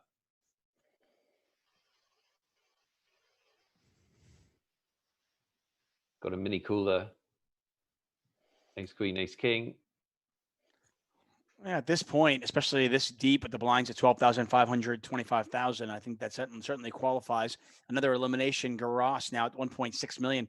We're down to 20 players, and let's check out our chip leader, which is still Conta Sagrada with 2.5 million chips. He is over at table 18, so we'll take a look at that table. And this is definitely one of my favorite things about streaming online, is we can just go from table to table, keeping track of everything. And right now, with just 20 players remaining, you'll notice all the tables playing either 6-handed or 7-handed. Chris, Nick and I were talking about this.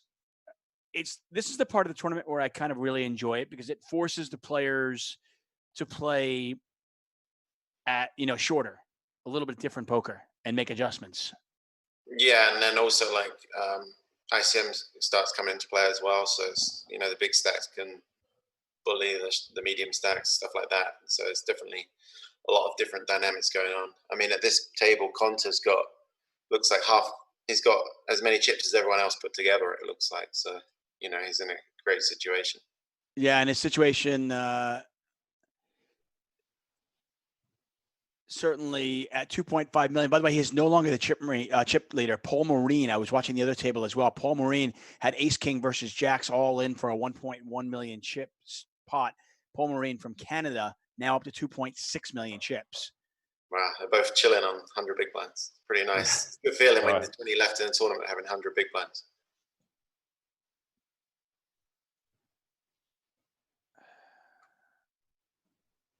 Chris Moorman, Nick Wealthall, David Tuchman here for 888 Poker. Thanks for joining us. We have one more event to play out. That is the main event, $250 buy-in tournament. Of course, you can satellite in for much less. It's a $500K guarantee. Are you out of the free roll yet, Nick? Mentally, yeah. Actually, no, I've power folded my way down to 7 big blinds. So, yeah. At least you can't make any more mistakes now. No. It's a bit depressing when you're looking for shoves and you're just not shoving. But I've also missed, because I'm trying to do, my job. I've also missed many hands. It's good. We're here. We're here. We got you back, man. Blinds 15,000, 30,000 right now. HSV Gandhi going to make it 75K to go. Conta on a 2.5 million chip stack, 100 big blinds. Oh, less than 100 big blinds now. Still obviously very healthy with 2.5 million. And Gandhi takes it down. So, Chris, we were watching Dominic Nietzsche earlier with a short stack. He had about sort of 15, 16 big blinds. And he was, pardon? He was limping? He was limping. So educate us. What's the thinking? Because obviously most people watching won't have encountered this idea. So yeah, like you can limp a lot of, like with that stack size, you like say you have a hand like Jack 10 suited, you don't really want to shove it from early position. You're only really gonna get called by better hands. So you want to keep the blinds in with hands that you dominate. So if you raise, they're just going to fold like they're, 10 free off, Jack free off. So you keep them in with hands they dominate, and also you can limp big hands as well. So it just means like, because on that stack, say you min raise and you get shoved on, you can't call off. So it stops you. It means you're allowed to play. You can play more hands. So definitely, some of the top players are doing that. So it's an interesting strategy that you have to put a lot of work in to do well at. You can't just sort of start limping and expect that's what I said. Win. But like if you put the work in and have a balanced strategy, then you can make it work for you, kind of thing. Oh, a huge roll in on the other table. Give us the update. Wow, Freeroll in. I think the chip leader lost quite a lot of chips there. Now the table shut, but someone had the nut flush against the set. Set over set. Set over set over nut flush, and then flush over flush here as well. Guys, online poker, there's so many callers. That's what you hear all the time. Wow, and just like that, by the way, that was a pretty crazy change of events. So now we are down to 2 tables, and you'll notice Conta Sagrada, who has been our chip leader for some time, now down to 1.5 million. Obviously, nobody's crying for him. He's certainly healthy, but a far cry from the chip leader right now. Paul Marine, by the way, on 2.9 million chips. And Nick Wealthall, guess what? We have winner number 5 in our giveaway. Oh, amazing. Yep, it is. Winner number 5 is Damian Allison. Says, at a live home game with friends, I was chip leader and said to my buddy, I will call anything. I stand up and go fix myself a drink. Friends shout, I'm all in. I blind call. Apparently, I had Jack 4. He shows aces, flopped the set of 4s or trip 4s, and I took all those tasty 888 merch chips we were playing with. Ha, ha, ha. I got picture proof too. That's like one of your funny stories, which is like just a story about an awesome time you won a hand. Yeah, but literally every funny story you've got is a story where you won a hand. Yeah, but this Damien story is even better though, because I like the fact that I like the fact that it's kind of a home game and he's getting up, and you can imagine the guy being like, Jeff just moved all in. What do you want to do? And be like, I call. I don't care. I didn't say I didn't like the story. I'm just saying he's got your vibe. Hey, Damian Allison, congratulations. You just won yourself a $30 888 poker tournament ticket. Your username, Necro. Congratulations. We still have 5 to give away. So if you have your funny stories, send them in. Let us know. Make sure you include your username.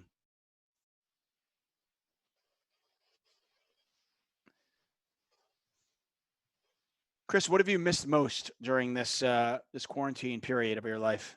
I guess sports. I guess. I mean, I don't know. Like for example, like a day, like a regular Saturday for me is kind of. I just don't really play any poker and get up early, watch the Premier League, sweat my fantasy sports. In a bunch of group chats, just chatting with friends about sport and stuff like that. And then I'm ready to go for Sunday, sort of a complete break from poker for a day, just to refresh. And now Saturday, it just feels a bit empty. It's like, now what do I do? I don't really want to play poker before Sunday because you don't want to sort of get yourself on tilt before a big Sunday grind. So end up sort of being a loose end. But it's like the longer it's gone on, it's like UFC came back the other week, and I was, I like UFC, but I was way more pumped for it than I normally would be, kind of thing. Did you watch the Bundesliga? Draft. Oh, sorry, Dave. No, that's okay. Go ahead.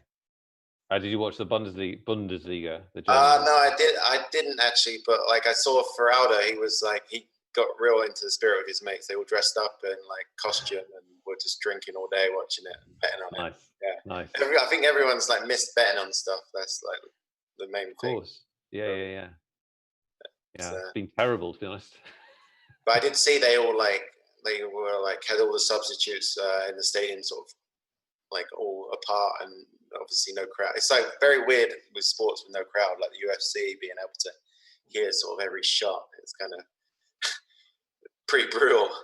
Somebody said the football was like it turned like a really big game into a game playing like with your work team. Like after it's exactly the same. You can hear them all shouting. They expected Dave from accounts to turn up late because he got stuck in traffic halfway through and like stuff like that. It's like very strange. Yeah, definitely bizarre. You can see that, by the way, you see the TV networks kind of just grasping at, Chris, obviously, since you're in the States, you see it. But like ESPN is like, they're celebrating and trying to show like the NFL scheduling show. Like, who's watching these shows? Yeah, I mean, I watched some basketball game from like 15 years ago, and I never really watched basketball, so that's how desperate I was with some sport. Please, Nick's been going on and on about some Michael Jordan documentary. I haven't been going on and on. I said, have you watched the Michael Jordan documentary? I mean, everyone's been going on about it. Even I've watched a couple of episodes. Thank you. Everyone's watched it apart from David Tuchman.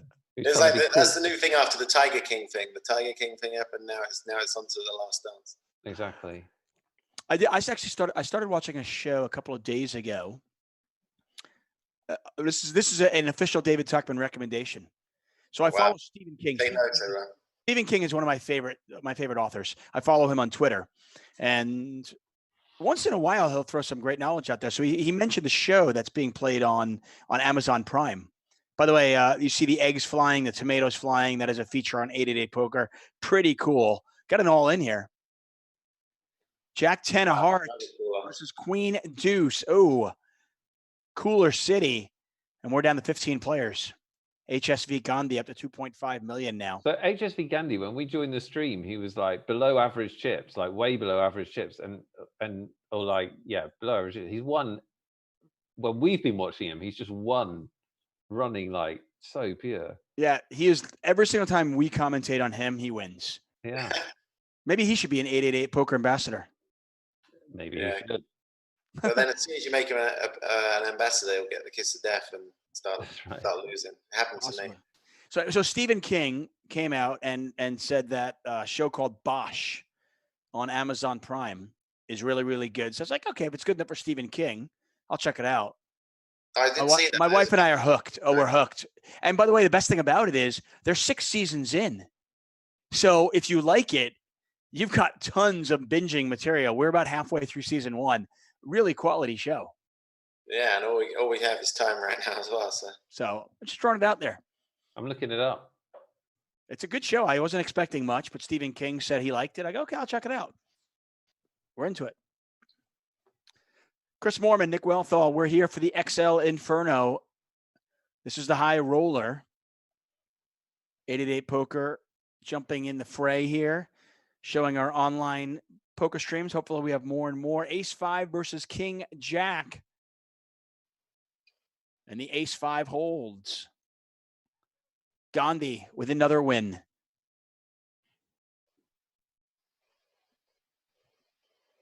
Yeah, relentless. Man, this is going fast, Nick. I know. I think we might end up finishing this. We're going to tell funny poker stories for about 3 hours. Once this is finished, we're screwed.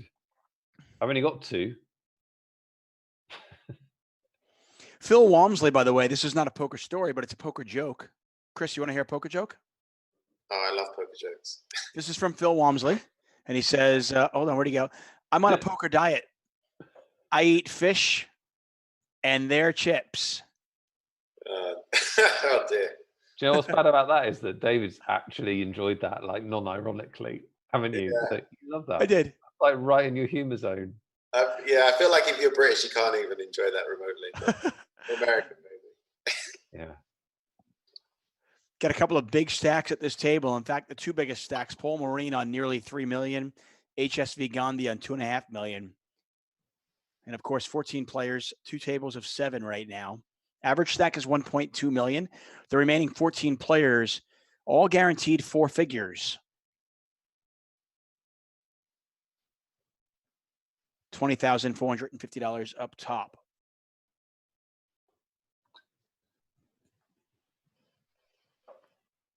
Have you guys been playing much poker in the lockdown or not really? I haven't played too much actually, which is really bad. I've actually been working. So we had like a new training course and like lots of other things, but I have played, but I really should have played more. I feel quite guilty actually. Because I know the games are good, and do you know what I mean? Yeah, like that's the thing. Games are good, but there's no guarantees you're going to win. So then, if right, you don't, of course, it's even more annoying. It's like, oh, you're losing in these. Yeah. But I'm actually like I'm gonna play a lot more now because I've freed up, so I will. David can't. Dave's like cut off from Poker Supply, aren't you? Poker. I'm honestly, I'm so jealous and so mad at you, Nick, because I feel that's why. Yeah, exactly. So I feel bad. Like if I had the opportunity, I'd be playing in all of these. Like I'm actually contemplating like somehow just sneaking into another country just so I can play online poker right now. Sad. Play on the other ones, the American ones. No, I won't do it. Oh. If I can't play on 888, I'm not playing at all. Spoken like a man with a contract. Spoken like a man who's had a chance to read his paychecks.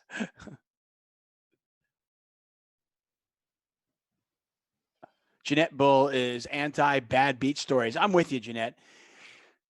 I do think that some of the bad beat stories are slanted in a way where they're trying to make them funny. I am not going to award a bad beat story, though, a win. It is a way to stop people ever telling you bad beat stories, which is to listen to one, preferably in the earshot of everyone else, and then hysterically laugh when they finish. Nobody will come and tell you a bad beat story. It's so funny, you idiot. They never tell you. Contasagrada and Gandhi involved in this pot here. $250,000 in there right now. Gandhi bets 154,000 back over to Conta.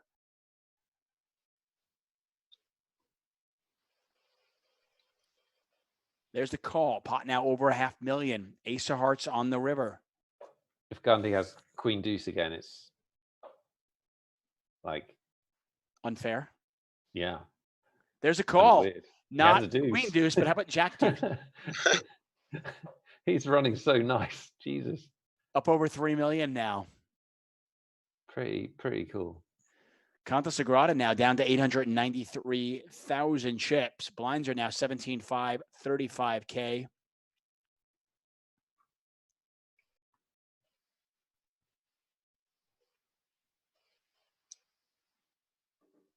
So, Chris, you're in Vegas right now, right? Yeah. So we got Vegas, LA, and of course the UK here. I love technology. This is awesome. I will say that. Where in the UK are you, Nick? London at home. So it's like North London. Oh. Not too far from Arsenal, actually.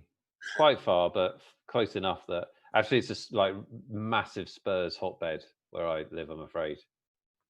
I know that's bad, but I see Spurs people everywhere. But yeah, we've got lovely weather, actually. It's the only good thing that's happening, apart from online poker. We've got really good for Britain. We've got amazing weather at the moment.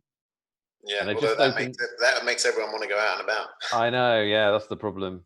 They've just started reopening golf courses, which is good for me.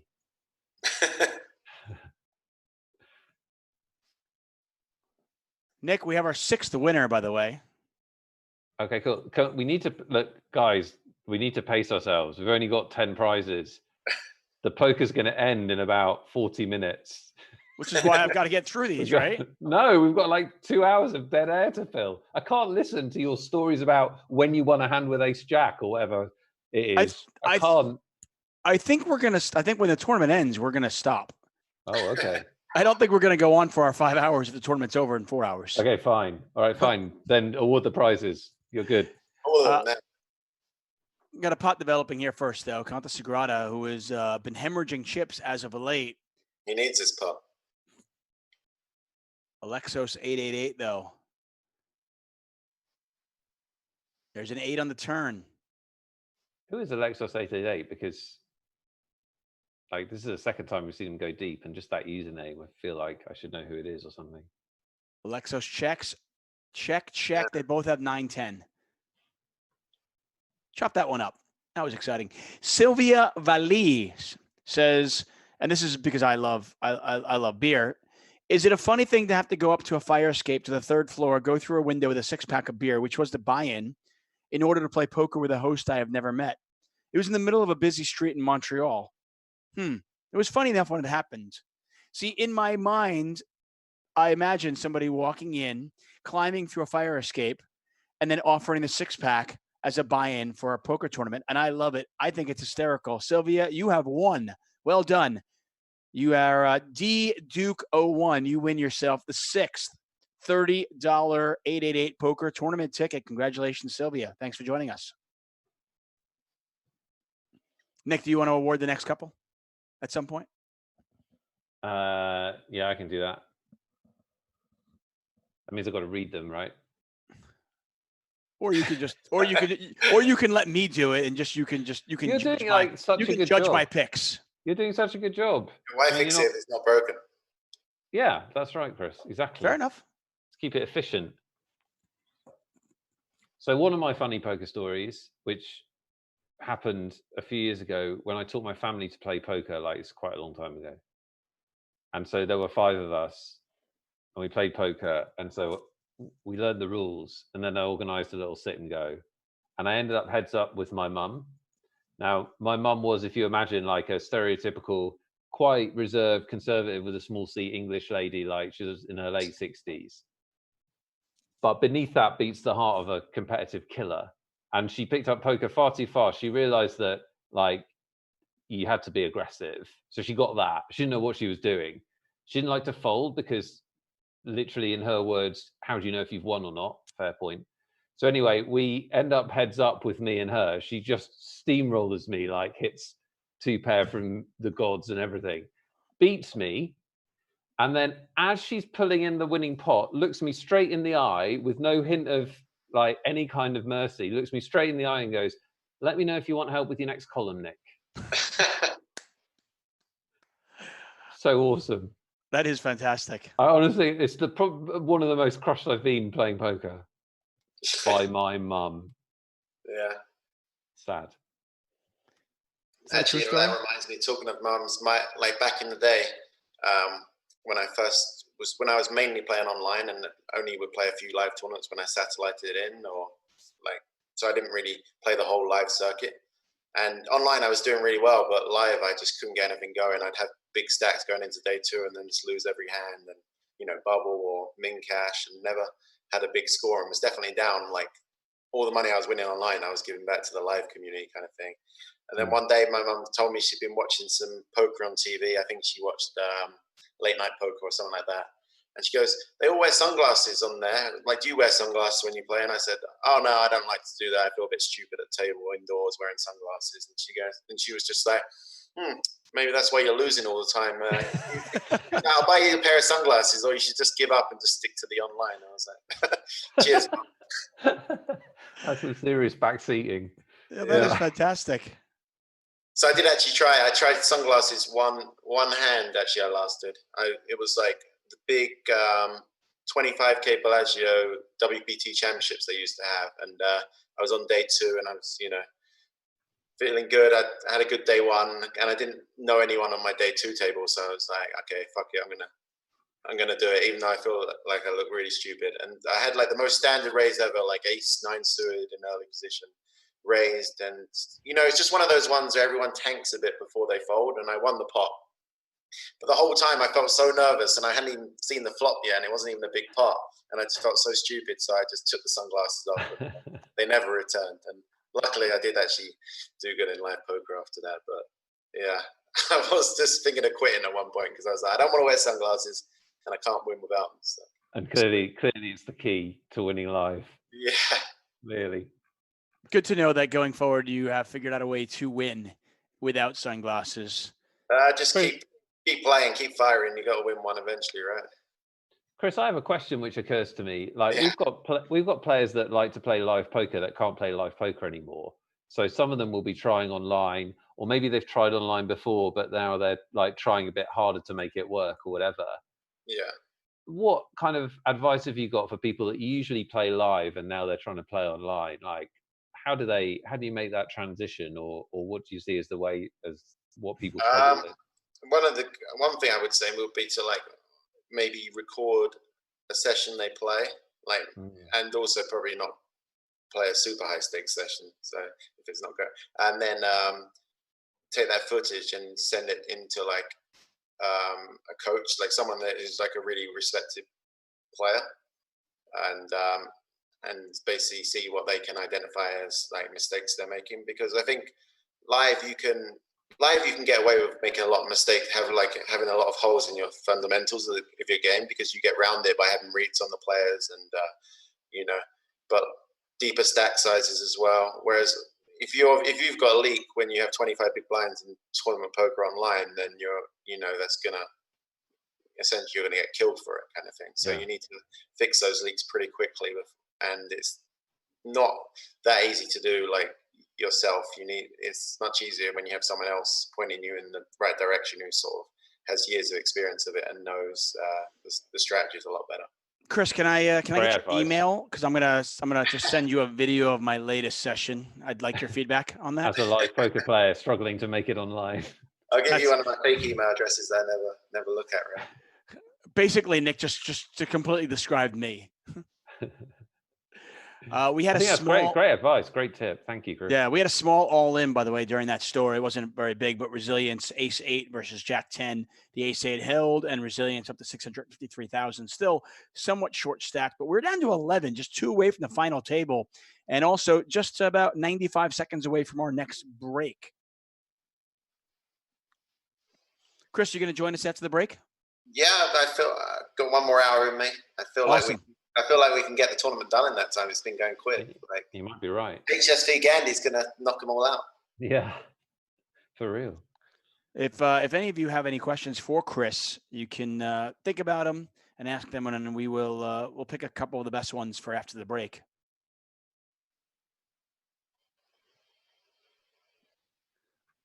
$10-10 6 flop between Alexos 888 and Quadro.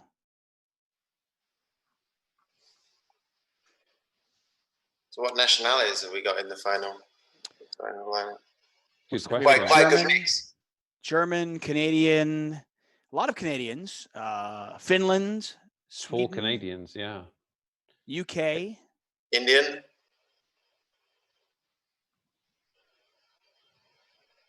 and then there's a world flag. I don't know where a couple of them are. Rocket Aces and Conta Sagrada have a world flag, so.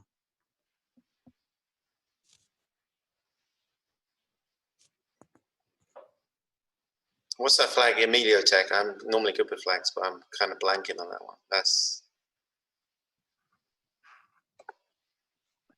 I'm American. You can't expect me to know. Raise on the button from HSV. Going to take it, and I believe that'll take us to break. Nope, we'll get another hand in here. One more hand. It's always funny, Chris. Obviously I'm used to commentating on more live poker than online. And, normally I can time it, be like, oh, there's a minute and a half left. We'll get one more hand in. And then online, it's like, oh, we get 6 more.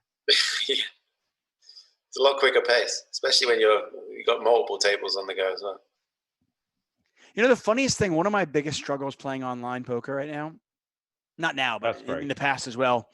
Still not break. Yeah, that's break. I'll tell you a story after the break. Players going on a very quick 5.5-minute break. Chris, myself, Nick Wealthall, and of course, event number 17 will be back in 5 short minutes.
Hello and welcome back. We are here for the XL Inferno event number 17, the $100,000 high roller. I'm David Tuchman.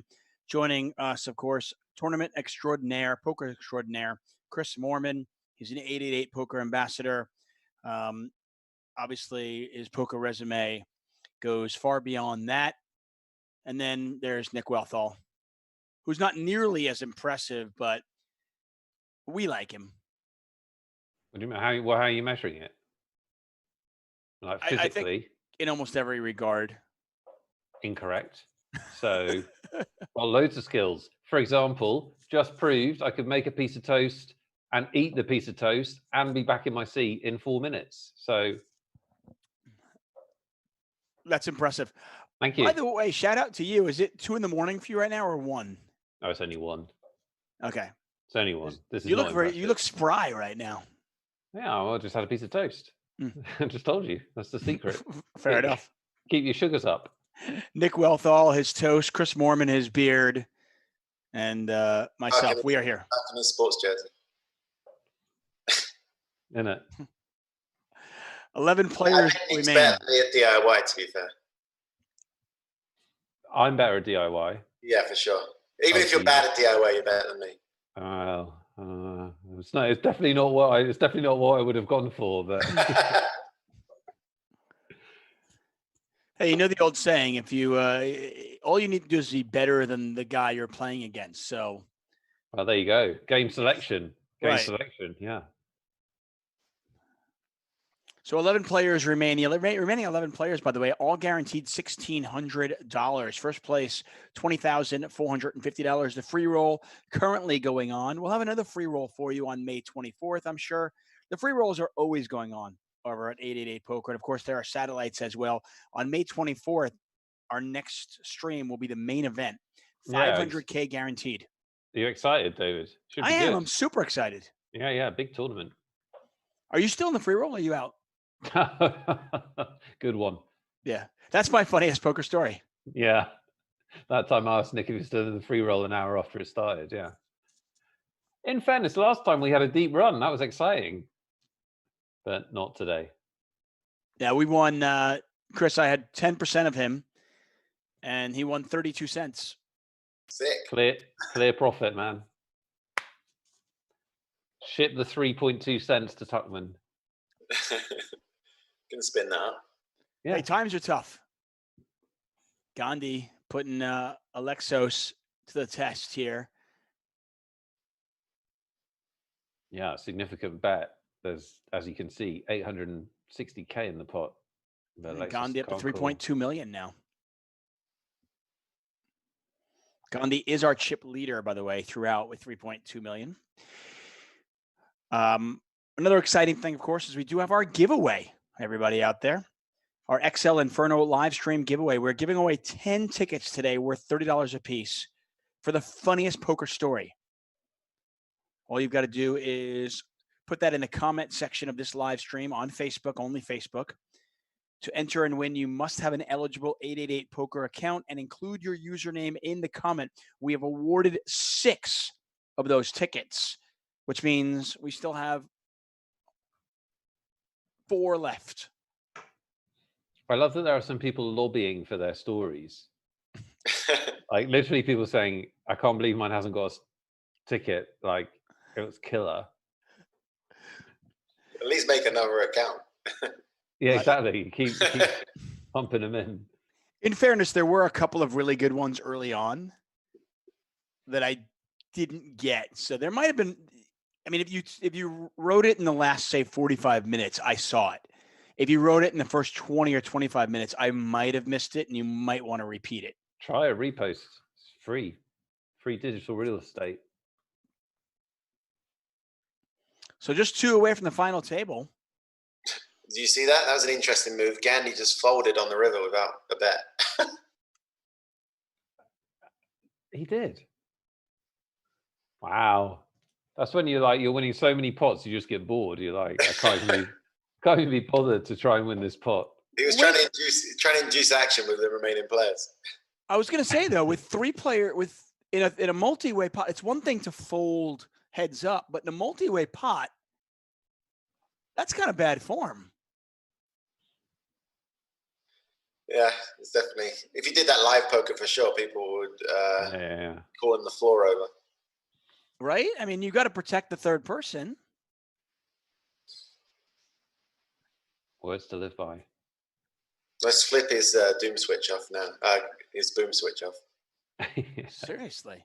No, I mean, you're 100% right, by the way. I mean, I obviously I play a lot more live poker than online, but in live poker, that is an absolute heads up, do what you want. But in a three-way pot, if you fold out a turn, then that's just bad form. And you will definitely get called out on that.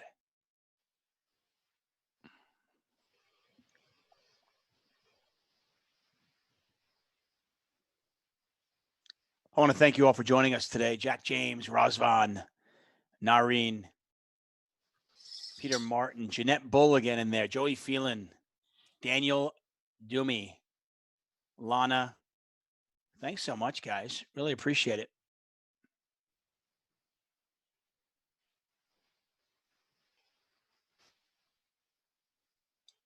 Oh, action on the table 27. Short stack survives.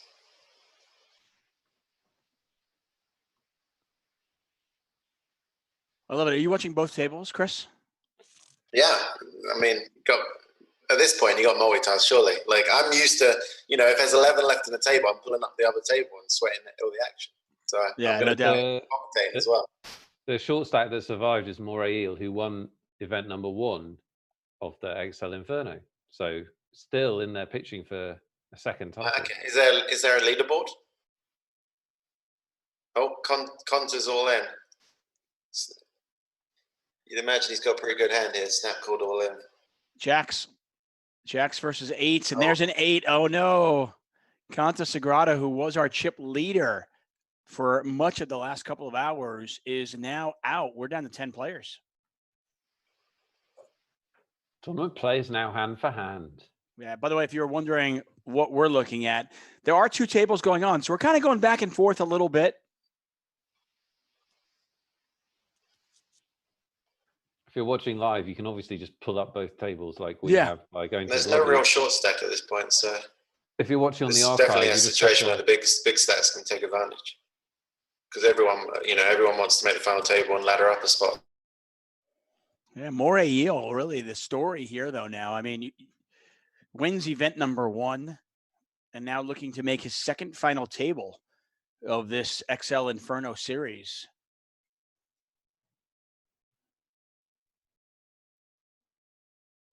It's going to raise on the button. Blinds are 20,000, 40,000.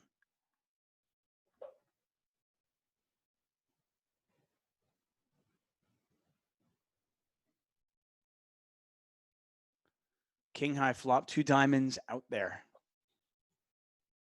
Lead into the razor from Emilio Tech. Interesting.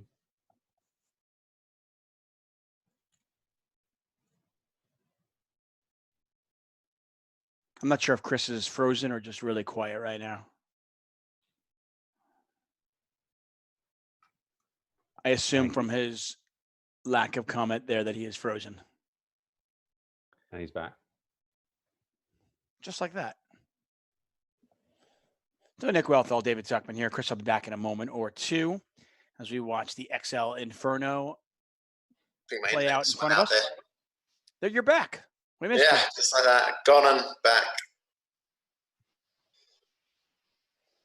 I know. Tell you, for an online poker player, you got to get a better connection, my man. I got back pretty quick, though. Rocket Aces, by the way, on 2.7 million in chips.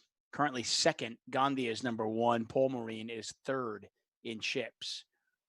As we watch these players play it out, 2 tables of 5. We lose 1 player. We're down to the final table. Blinds are now 20,000, 40,000. Tournament, by the way, is currently in hand-for-hand play.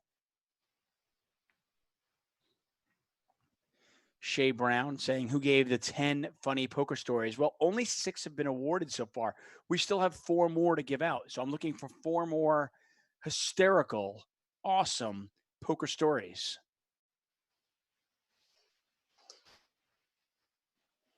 Raz P. Berry says, I misclicked call instead of fold last week and lost my entire bankroll. I've since learned about bankroll management and butterfingers. Nick, you like that, huh? No. That's not funny, right? I'm just laughing because I'm an idiot. It's scary. Yeah, don't. You should never be able to click for your whole bankroll. That should never be possible. Come on. Right, yeah. Don't have your entire bankroll on the table at once. No. I've done it on Amazon, but like, shouldn't be doing that on poker. That's not good. So I was once playing at the Gutshot Card Club in London a long time ago in a tournament. And these two guys were in a pot, and one of the guys moved all in over the other guy's bet. And the guy that moved all in was completely bald. So like an older guy, but like completely bald. This becomes relevant to the story. And he's staring at the table, and the other guy's thinking what to do. So like he's like in the tank. And as he's in the tank and he's staring at this guy, the guy with completely bald head starts sweating from the top of his head. So literally like beads of perspiration put out, and then like get worse and worse and worse to literally the point, I promise you this happened, where it's running down his face and he's just trying to sit there stony faced. And the guy that's in the tank, because he's got so much pressure, he doesn't realize straight away, but obviously everybody else does. So everybody else is like this guy's like out of nowhere taking a shower in his own sweat. Anyway, eventually he like realized, the other guy realized and called, and the guy's bluffing. I mean, I never saw him in that card club again. I doubt if he ever played live again. It's like, it's not your thing. Definitely not your thing when you're like giving it away like that. The old sweater. But it was so fast. Like it was within a minute. It's like, wow, this is not good. I feel like people who have tells like that are that extreme just don't play live poker for very long. Probably not. I once had a gentleman pull a very much of a no-no on me. This is a long time ago, well before I was, playing poker seriously. And I had just started it really. And I played a tournament, one of the first time I ever played a tournament. And I made a move on a guy, and the guy actually came over and felt my heart to see if my pulse was going. I mean, he did it as a joke, and I didn't want to do anything. And obviously back then I wasn't really, confident enough. But now you're thinking, I'm like, how dare some guy touch me? What are you doing? Don't touch me. Right.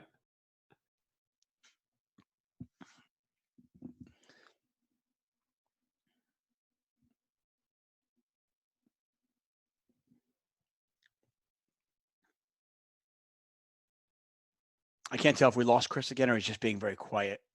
No, we definitely lost him. He'll be back. Reboot router, something like that. We have moved over to table 18, by the way. So we're going to kind of go back and forth between these two tables, keeping it as fluid as we can.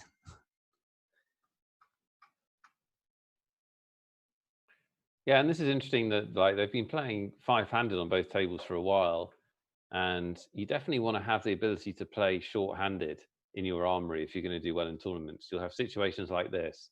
But then obviously on the final table, that's where all the money's decided. The money's not decided full ring. The real money's decided five-handed, four-handed, three-handed, and heads up. So you want to be working on it a little bit if you're really trying to do well in tournaments. Yeah, Nick Wealthall speaks the truth.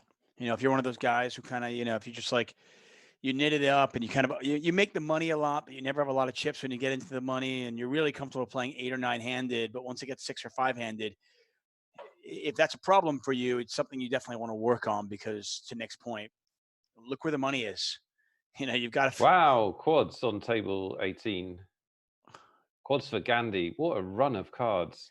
Jeez. Gandhi, but HSV Gandhi, by the way, at 5.5 million chips. How many chips are in play? Well, when you hit trips with Jack Deuce off, a full house with Queen Deuce off, and quads with pocket threes, like that's the kind of run where you pick up some chips. Yeah, back and forth we go here. Looks like Chris Moorman is back. Yeah, sorry. I'm having a few computer difficulties here. I don't know what's going on. No big deal. No big deal. Hey, it could be worse. Listen, you could be deep in this tournament and having True. issues. Normally, if the internet goes out, it's way more panicking. No disrespect. Have you ever been in a situation in your online poker career where either like the electricity went off at your house, the internet, whatever it was, and you raced to a friend's house? Yeah, I had a good one actually. I was in Mexico for an online poker series, I'll say, and my internet went down, and I had to run down the street. I guess like a mile. At least it was downhill, but I was running with my laptop, and I had to run over to Calvin Anderson's apartment. He was grinding down there as well, so I had to run down to his and like play from there. But yeah, I was, and it was like it's middle of summer there as well, so it was like a million degrees. I was in pretty bad shape at the time as well, and yeah, it was a nightmare to be honest. Then you get there, you're trying to catch up, you're trying to get all your chips back, and end up busting everything, and then you're grinding at someone else's house, so you can't really like tool out when things are going bad. So yeah, it's inside pain basically, out of breath, like bad beats, tilt, like all of the above. I remember when I lived in London, one of my tricks of the trade, and I assume it's probably not that unique, but I remember when I moved into my flat and I got good internet, I made sure to like get 2 other people's internet and their password. Yeah, and I told them why, and I was like, no, I actually openly told them. I said, listen, I'm playing online poker. I'll never use your internet unless, mine goes out, but just in case. And they were nice enough to give it to me. No, it's always wise to have a backup, sort of like a backup dongle or something, or you can, use your phone as a hotspot or something like that. So normally, but sometimes, you've just flown into the country that day, you're ready, you got to get in there, you got to get in the mix, play the tournaments. You can't win if you're not in it. So you don't have time for that, and then you get punished. Jeanette Bull asking if we'll be streaming more events online. I certainly hope so. We're definitely going to be streaming the main event of this series on May 24th. And from what I hear, I do believe that 888 Poker will continue streaming some more online events. I certainly hope they do. I think it's great. I think there's no reason why we shouldn't be streaming our biggest and best online series here.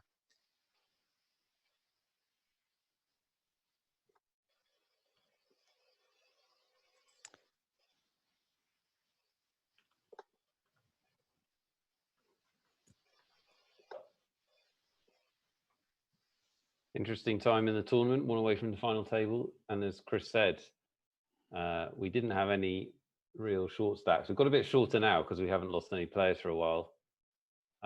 We've now got 3 players on around about 15 big blinds. And Moriel's in action and is one of the shortest stacks. And HSV Gandhi sitting pretty with over 100 big blinds. Loving life. More than double second place. Amazing.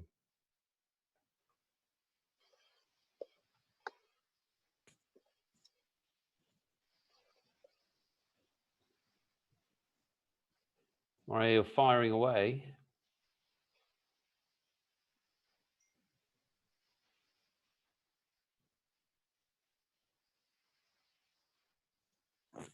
Has half a pot size bet on this river. It's button versus big blind, so wow. Finishing second in that one.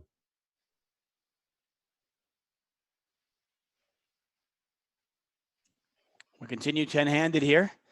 Again, first place, $20,450. Chris Moorman, Nick Wealthall, David Tuchman here for 888 Poker. It's the XL Inferno series running from May 14th through the 24th. Of course, the main event on May 24th. That is a $250 buy-in tournament, $500K guarantee in that one. So make sure you join us for that. That should be a lot of fun. We're going to be streaming that as well.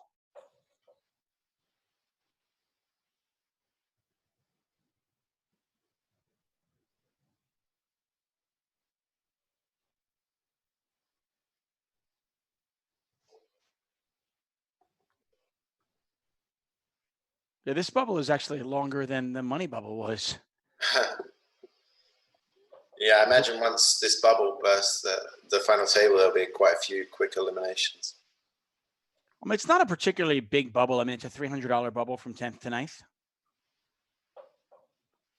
Yeah, I think it's more just like once you get this far, you really don't want to come 10th. You know, you want to make the final table, and then you have the chance to ladder up a few spots, pick up a hand.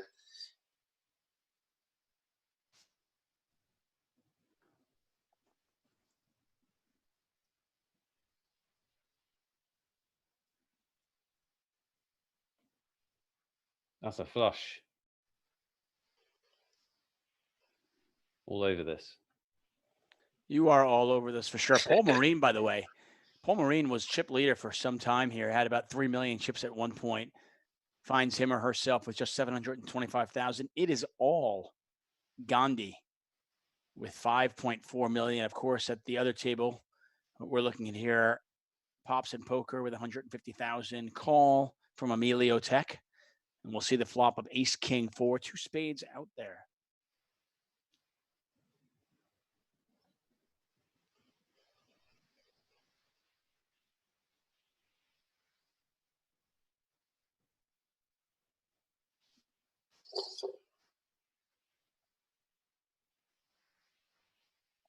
There's a call. 8 of clubs on the turn. Yeah, big pot now.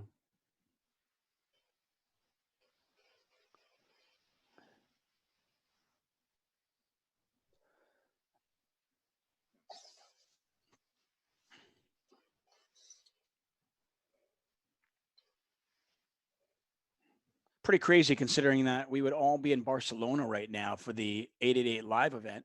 Spades get there with the Queen Black of Spades Mariah on the river.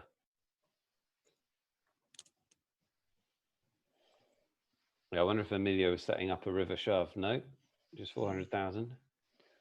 There's a bet. There's a call. King Jack. A little bit of value ownage there. I'm not quite sure what that river bet was. Chris? Yeah, failed bluff, I guess. I mean, yeah, it must be a failed bluff, right? Oh, Ace King versus Ace Jack. We could be at a final table. Ace King holds, and I believe we are at a final table. Not sure if Pumpkin has any chips. No, Rocket Ace has had more chips. Sorry. So more AEL, by the way, just will not go away. So still 10-handed as we continue. Hey, Chris, I'm going to put you in a tough spot. Your best gut. You think the World Series of Poker happens this year or not? No. In no capacity whatsoever? Yeah, I just don't think so. Maybe the main event or something. I don't know. I still don't. I don't think so. But who knows? We're all guessing at this point, right? Yeah, we are. Morayil effectively moving all in here, bet 797,500, leaves 50,000 behind. I've seen a lot of top players do that. Chris, what's the reason for it? Like, well, normally it'd be like when you're on a pay jump or something, but there's no real good reason to do it right now because it's hand for hand. So he's risking the internet going out or something. So yeah, it's not wise to do it right now. But normally you'd be doing it so you can stall and someone can bust on another table and you can make a pay jump, which, even if they're just like $50 here, $50 there, they add up over a year. So, it's a wise thing to do. Just make sure you have a reliable internet when you do it, because if you come back and the internet goes out and you're left with half a big blind left, it's pretty annoying. It only has to happen once for it to cost you a lot of money. Right. I've seen a lot of live players do it as well. I assume if it's something crazy, like let's say you've got a hand and you're never going to fold to one person, but let's say you bet 95% of your chips, you save one chip, and then there's like an all in, another all in, another all in. You could fold and theoretically just ladder up. Is that a thought process as well? Yeah, but like also in those situations, you want to do it with you want to leave more than that behind. So you'd raise an amount that was sort of obvious to all the players that you were committed, so more than half your stat, but you'd leave enough behind where you could at least make a comeback if like 2 or 3 people went all in or something like that. That makes sense. But when you're literally leaving like half a big blind behind, it's just because of trying to stall for a pay jump or something like that. I used to always leave one chip behind because I thought it was lucky, but yeah, the internet went out once, so I stopped doing that.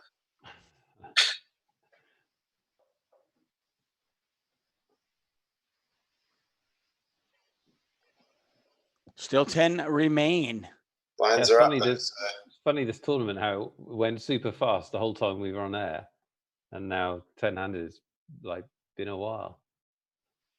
Yeah, although once the next elimination, there's what, 4 or 5, 6 guys with like 6 players with less than sort of 15 big blinds. So it's going to be interesting sort of stacks. And with HSV Gandhi's stack as well, he's going to be able to apply a lot of pressure on the final table. Yeah, our chip leader with 5.5 million chips, probably about 35% of the chips in play right now, or more. Rosvan says, how do you guys feel about rebuy tournaments? Chris?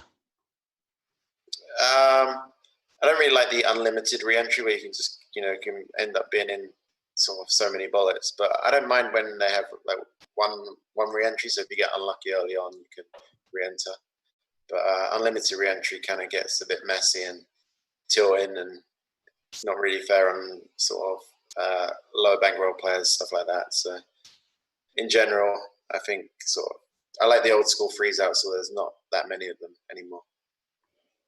Yeah, old school freeze outs, certainly sexy and certainly something I like as well. But it makes sense. I mean, I understand if people are traveling for a big tournament, and you get unlucky in level 1, it can dissuade people from traveling for tournaments if it's not a re-entry, right? Yeah, well, I had a funny hand actually earlier on this year, back when live poker was a thing. I was playing the LAPC 10K main event, and that one is one of the few sort of live tournament system freeze out. So it's a different dynamic on day one. Everyone's got a lot of chips, but you can run some huge bluffs because people are willing to, they don't want to go out early and sort of when they can't rebuy, they can't get back in the tournament. So I played a crazy hand where I tried to represent the straight flush in this. There was like 4 combinations of straight flush, and I was in the big blind, so I had all possible combinations, and I was pretty sure my opponent had the nut flush, but it was a 1. So there was 4 clubs on the board. Right. I was basically trying to get my opponent to fold the ace or the king of clubs, and check shove the river for a huge amount, like 300 big blinds on the river, which I would just never really do in a re-entry tournament, because like people are just going to shrug their shoulders and be like, well, if you got it, it's a bad beat. They're not, they're just going to be like, okay, I'll just rebuy. Whereas this one, it was freeze out, so I went for some kind of heroic bluff and got the fold. And like, my opponent might not have had the ace of clubs; he might have just had the king of clubs, but he definitely had a better hand than what I had. Nice. Pops and Poker, all in here for 2.3 million. He's going to take it down up to 2.5 million. Now, still 10 players remain. Nobody wants to end their ride early. Everybody wants to make the final table, obviously. The remaining 10 players all guaranteed $1,600. There'll be a $300 pay jump if you do make the final table. And then the numbers start getting fairly big.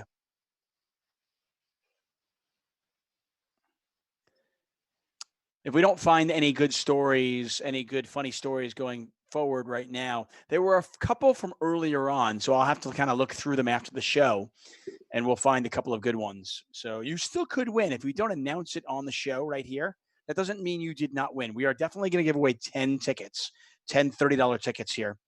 So we've already given away 6. We have 4 to give away. If I don't see any really, really great stories over the next couple of hours, we will we'll look at the beginning. The first 45 minutes, I thought we saw a couple. I know Nick was commenting that he already saw more than he was expecting to see. Rocket Aces is using their whole. Oh, they're disconnected. That's why they're getting tomatoes thrown at them for wasting time.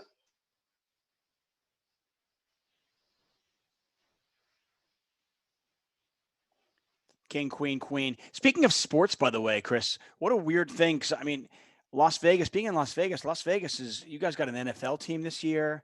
Obviously, your NHL team is relatively new. It's got to be kind of strange to think like that a team would move there with all this fanfare and everybody's so excited and you're building this huge stadium and I guess nobody's going to go. Yeah. Yeah, most people I spoke to said they think the NFL season will start on time. It's just too much. Too much money. Yeah, and it doesn't start till September, right? So I guess we'll see what happens. Blinds 30,000, 60,000. We continue. Interesting dynamic in this hand with Rocket Aces not there, sitting out, disconnected. I thought there'd be more action. Fight for it. Yeah, but just an easy button race with pops and poker there. I have seen people go insane. I'm sure you have as well. You must have a story like one of the things I used to love doing in live tournaments was kind of attacking the hand right before break. Because you see like half the table, you see like 4 or 5 guys already kind of like, okay, cool. Yeah, they want to go to the bathroom. But there's always 2 people. Table. Are we? There we go. We are at the final table. Welcome, guys. Congratulations to our final 9. Moray Eel, by the way, 2 final tables in this XL Inferno series. Anyway, so what I was saying was it's kind of funny. There's always 4 or 5 guys at the table, or girls, who are very, very quick to, they're like, I don't want to play this last hand. I want to go on break. And then there's always 2 that are like, nope, I'm fighting for it. I don't care. I'm not giving it up. No, yeah, I'm normally the one fighting for it, but especially at the World Series where like people are just so, they're really trying to get out there so they can go get to the restroom line. Yeah, I made the mistake many, many years ago of getting involved in a hand right before the break with David Doc Sands. And big mistake. Yeah, not only did I lose the hand, but he was tanking so long that we used the entire break. Looks like Rocket Aces came. Well, did he come back? Oh, look at this. 10s versus Ace King. Oh, I like how the lights come on the final table. That is really nice, yeah. Nice shout there. I got to tell you. Rocket Aces was disconnected and then came back for the final table, won the first hand with a rejam, and then won a big flip. So it was good timing to get the internet back. By the way, that's a great strategy. Just sit out, come back when you pick up the game. He was going to lose a couple of hands to set out for the, so he didn't have to play them, and then back when it mattered. Right. I've been playing fun little home games with a couple of guys from my hockey team who have no idea how to play poker. But I can tell you wholeheartedly that the guys who either enter late, don't show up in time, have to go out and get dinner and then come back. They're the guys who always last longer. Yeah. And I keep telling them all, I go, you see what's going on here. If you just don't play, you're going to do better. 8 players remain. We have not seen a tournament go to the end, but it looks like we will in this case. Just 2.5 hours into a scheduled 5-hour broadcast, and we are already down to 8 players. The remaining 8 players, all guaranteed $2,500, Chris. Not too shabby. It's almost 10 buy-ins. I'm pretty sure, even though it's unlimited re-entry, I'm pretty sure no one would have been in for $10, surely. Hey, where's your place of where do you travel to now when you want to play online poker? I mean, obviously you're in Vegas, so you can play a little bit, but if you want to play on 888, do you go somewhere? Do you go to Vancouver, or do you go to Mexico? Do you just go home to the UK? It kind of depends what else is going on. Like if there's a live poker tournament on, like last time earlier in the year in January, I was traveling out. I went to the 888 Madrid tournament at the end of January. So I just flew back a couple of weeks before and stayed at my mum's house in England. So I just played there. But then another time I might go to Mexico. I go to Playa del Carmen quite a lot, or Vancouver, Canada. Like I have a lot of friends there, so I can stay with them. And it's obviously a much shorter trip. So it kind of depends if there's live poker going on at the same time or not. Because it doesn't make much sense to fly all the way back to England if there's not. Right. Good point there. Blinds 30,000, 60,000 a raise here from our chip leader, and Gandhi is going to take it down. Again, first place over 20,000. Apparently internet issues all around, but we're back. Nick, what's up? We missed you. Yeah, I don't know. Everything broke. Gremlins in the house. Yeah, my computer like started freezing and stuff. Is that good? Is that a good thing? Is that a good sign? No, the important thing is that you're okay and the plant is okay. How's your plant? People want to know. Still flourishing. Yeah. I'm still not the one looking after it, so it's still doing fine. You know, I literally had a plant commit suicide on me once. Oh, Amelia Jack's going to be all in a call here. All in here. Sevens versus deuces. Sevens not are good. They stay good. And our short stack with the double, and now it's Paul Marine, who is our short stack by a long stretch with just 6.5 big blinds.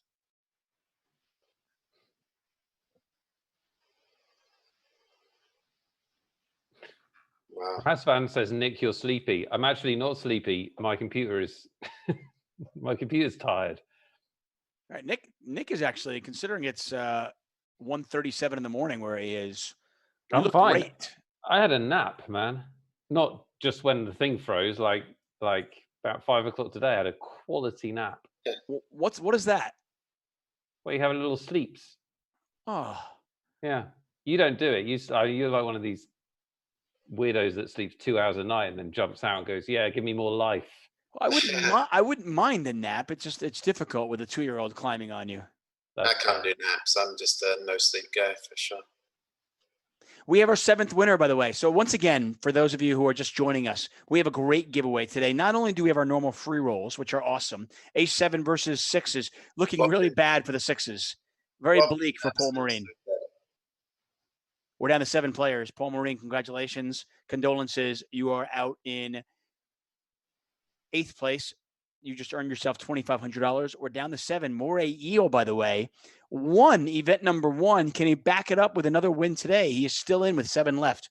So, as I mentioned earlier, to go along with our normal awesome free rolls here at 888 Poker, we're giving away 10 tickets today worth $30 a piece for the funniest poker stories posted in the comment section of the live stream, only on Facebook. If you're watching this on YouTube, head over to Facebook and write us a funny story. To enter and win, you must have an eligible 888 Poker account and include your username in the comment. We've awarded 6. We're about to award number 7. That is Christopher James Etherton says, we used to play a home game every weekend. One weekend, the host's significant other, woman, went into labor, so the host took her to the hospital, but left us playing the game. About 20 minutes later, the dog also started giving birth to her puppies. It was the most eventful game of poker I've played. I question whether this is true or not, but I like the creativity. Ev West 14, Christopher James Etherton, you, my friend, have just won yourself a $30 888 Poker tournament ticket.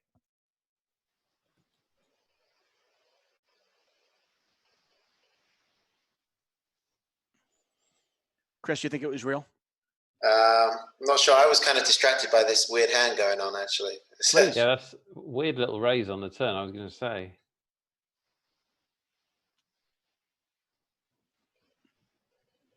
If you see a really good hand developing, please interrupt my inane conversation. The hands on the final table of the high roller event we're covering, we should... Yeah. Well, I was trying to award one of the tickets out. I mean... We're multitasking here. Again, he's back under 5 million for the first time in a while. See, Immediatech that just played that hand with him has made some quite strange bets in the time we've been watching. We can't see the whole card, so maybe they're not strange bets, but definitely they look kind of odd patterns, you know. Great little turn here for Emilio, who had under 10 big blinds a little while ago, doubles up, then wins another pot, now wins another one. Rocky Ace lost internet again. It's not a good time for it. Man, how frustrating that must be. You make a final table where 20,000 up top, and your internet is kind of shaky. Yeah, no, it's happened before to me, and like it's just There's nothing worse than computer problems, right? Because you can't really. Sometimes you just can't solve them. You're just trying everything. Like you make a bad play, you can blame yourself, but when your computer starts messing up and times you out when you're pocket aces and stuff like that, it's just infuriating. You strike me as somebody who doesn't tilt. Have you ever broken? You don't know me that well, then, Tuck. No, that's what I thought. I was like, every poker player tilts. It's just like I might not tilt as much as some people. Okay. Have you ever broken a mouse, a laptop, a monitor?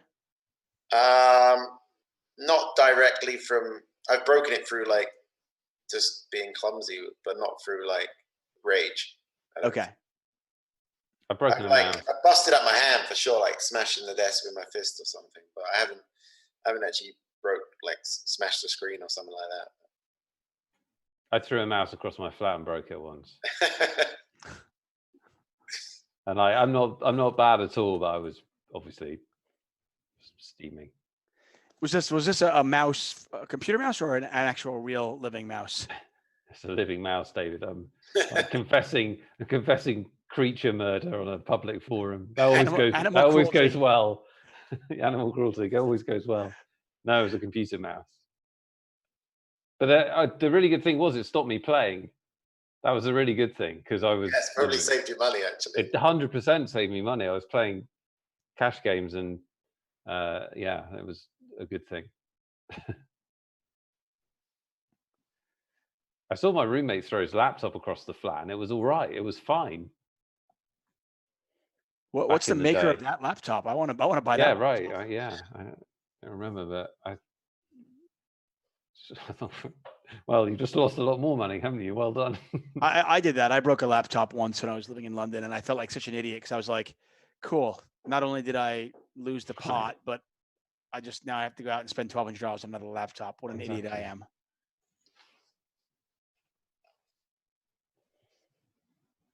I think it's why you should probably, if you are prone to rage tilt, you probably should have a dedicated just poker laptop, and you can get them cheap. Just buy them in bulk. Buy like 6 of them. If you're prone to rage tilt, you probably shouldn't play poker. All right, Eel's all in here. Yep. Gandhi's still our chip leader, but not quite as commanding a lead as he had just a while ago. Those calls I'm really horrible at, Chris. I'm haven't put anything like enough work into those spots, but Gandhi's raised under the gun there and Morey's shoved for just 20 big blinds. 20 big blinds. So obviously you've got to be pretty strong to call. But I'm not great at figuring in the moment how to. Especially on a final table, you got to be even stronger. And you have to factor in that Morey could just call from the big blind as well. So and so even normally you'd call with ace queen there, but I think on the final table you'd actually fold ace queen there. Right. It sounds like you're just ace queen's near the top of your range for raising as well as a chip leader. So jamming there as Morey is obviously it's a risky maneuver because you run into it, you're out, but you're just gonna get so many folds there. Just looks so strong. You're jamming to the chip leader. You're jamming from the big blind. Yeah, so I would actually like to do it more with my small pairs rather than call and check fold most flops. You can actually jam there and get more folds than normal. If that makes sense. What's the worst hand you're calling with? It's probably something like 9s plus, and even ace queen suited. You don't really want to call there because your opponent's not really ever shoving ace jack. They're just going to call. So you've never really got them dominated. Hold on that thought here because we got an all in a call here. Ace queen versus kings. Emilio Tech in trouble. Does not get there. Monster pot, 2.1 million in there. And Cuadrado back up to 2.1 million. Emilio Tech back down to 1.5 million. So yeah, with ICM on final tables, you want to be the one who's shoving it in rather than the one calling it off because you just don't want to be racing for big pots. And because when you're racing, the two players are losing money. Everyone else is making money when the others go all in, if that makes sense. That's a great point. It's a really quite impactful way of thinking about it, I think. Fours are cheap here. Third four on the turn. Pot is 446,000. Pops and poker.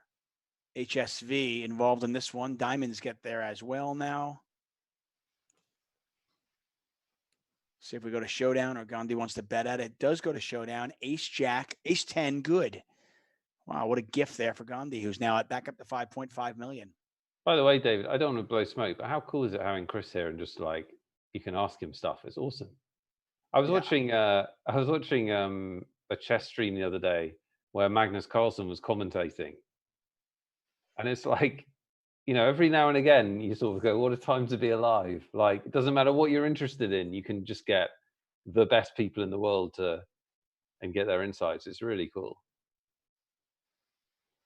Yeah, no, this is fantastic. I mean, to be able to, you know, immediately pick somebody of Chris's caliber, you know, pick his brain about spots is, I mean, the only thing better would be to have Chris actually next to me while I was playing, telling me what I was doing wrong and right. Wow, we got a huge pot here. Look at this. A raise, a 3-bet. Rocket Aces is all in. There's a call. Kings versus Ace Queen. So again, Ace Queen versus Kings for Emilio Tech. And this time it is the end of Emilio Tech. Ace Queen will be in Emilio Tech's nightmare. Back-to-back Ace Queen versus Kings. Both times losses. Rocket Aces at 3.9 million. We're down to 6 players. And Emilio Tech takes home $3,500 for his or her effort.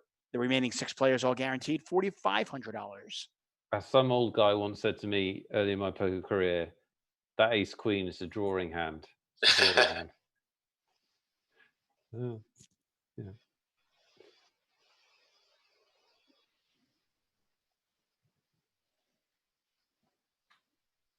So what have we got? 6 players. We've got 4,500 locked up. 20,400 for first. So 16,000 between 6th and 1st. Chris, this is one of my my biggest and stupidest leaks, and it just sounds so stupid when I say it. But I remember when I first started playing tournament poker, I made a few final tables, and there would be a number that I would look at the final table payouts, and I go, "Oh, cool. Well, I've already got this locked up. Now I can relax now." Yeah, that's not good, Tuck. No, it's so stupid because you don't even think about it and you go, Dave, do you realize the difference between 5th and 4th place right here is like finishing in 7th all over again? Yeah, that's gonna, you know, the last sort of 4 spots, even though you're happy once you got to that spot, those are the really crucial ones that are going to make you like going to pay for, you know, the next 10 sessions or so. Right. It just, obviously it's only natural, it's human instinct to relax. You're happy, you're in profit for the day, no matter what, you're free rolling, and then that's when the mistakes can come in. But that's when you actually need to be the most focused, because that's when you're playing for the most money.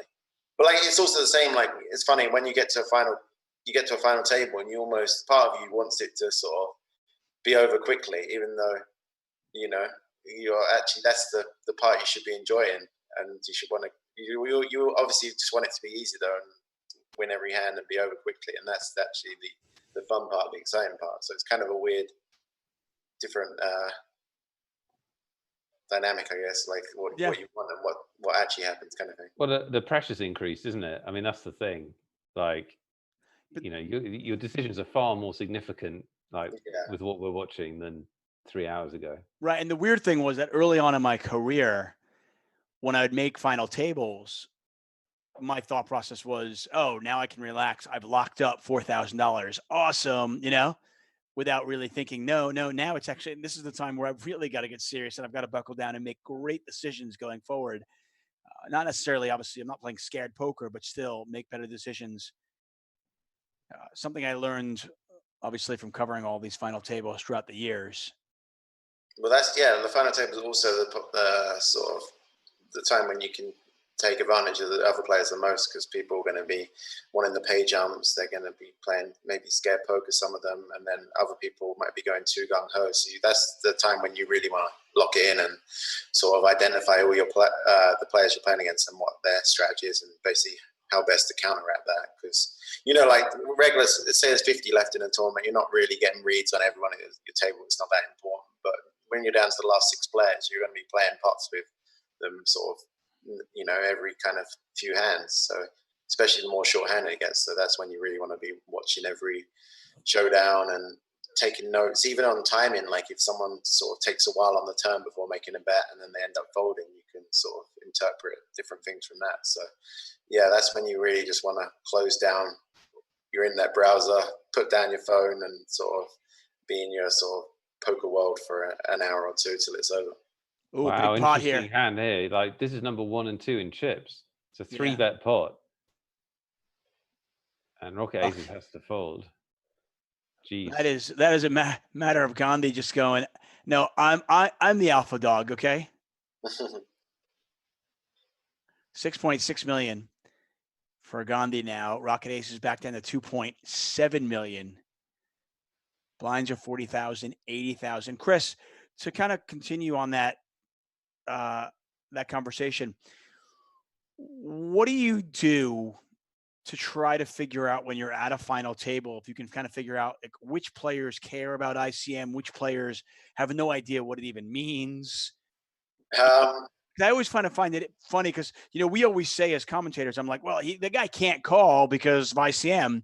And if my dad's at a final table, I can tell you right now, he has no idea what it means, doesn't even care. He's just playing the hands in front of him. He's not playing tighter because there's a pay jump. Yeah, so I mean, obviously you can watch all the action and see if people are playing sort of too many hands from their stack and stuff like that. And then also you can look people up on Sharkscope, which is I think the most popular one, so you can see their previous tournament history, so you can see what their average buy-in is, and you know if they're up or down.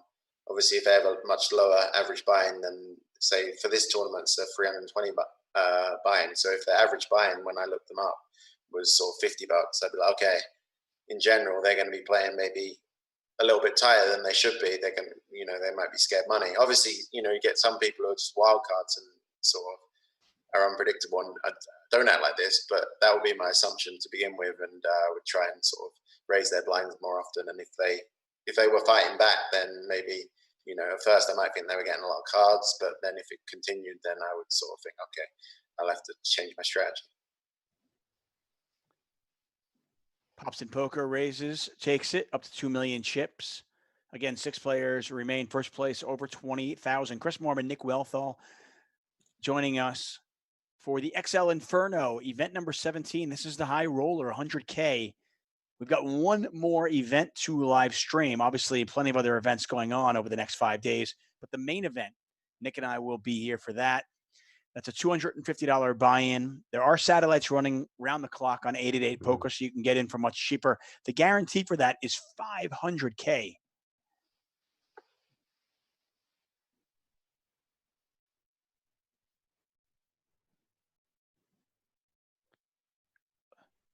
Nick, it looks like we might finally see one of these through to the end. I think so. Exciting. Yeah, I feel like I've got another hour left. I feel like it can be at least heads up by then. I like it. By the way, for our giveaway, there are plenty of stories from earlier on. Because we're obviously commentating on this and following the action, I don't have a chance to kind of look back, but there were a couple from earlier on that are definitely still in the running. So if you told a funny story, if you're telling me right now, hey, my story was funny, why did you miss it?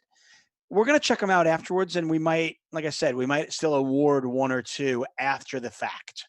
So don't fret. You might still win, even if we don't announce your name or read your story out loud.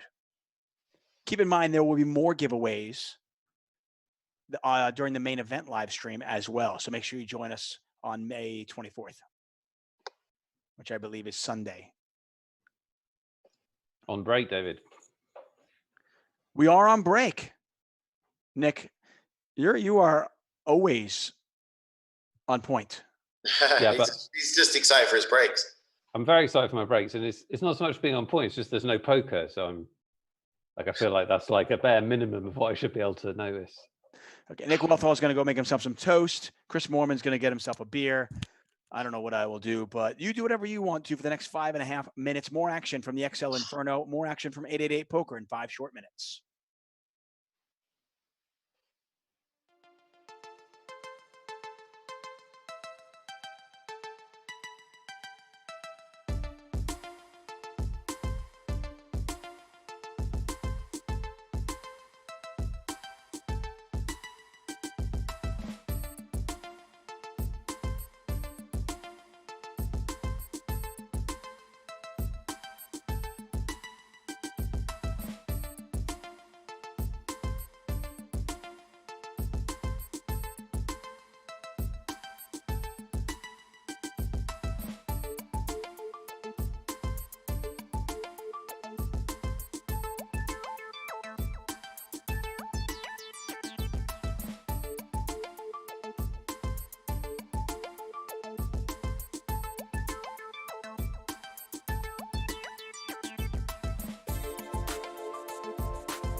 Welcome back to the XL Inferno series, running from May 14th through the 24th. This, of course, is event number 17, the $100,000 High Roller event. We started with 255 players. We are down to our final 6. Nick Wealthall, Chris Moorman, alongside me in the metaphorical sense, calling the action. Spiritual sense. I like that. Thank you very much. The remaining 6 players all guaranteed $4,500. First place over $20,000. Thanks for joining us.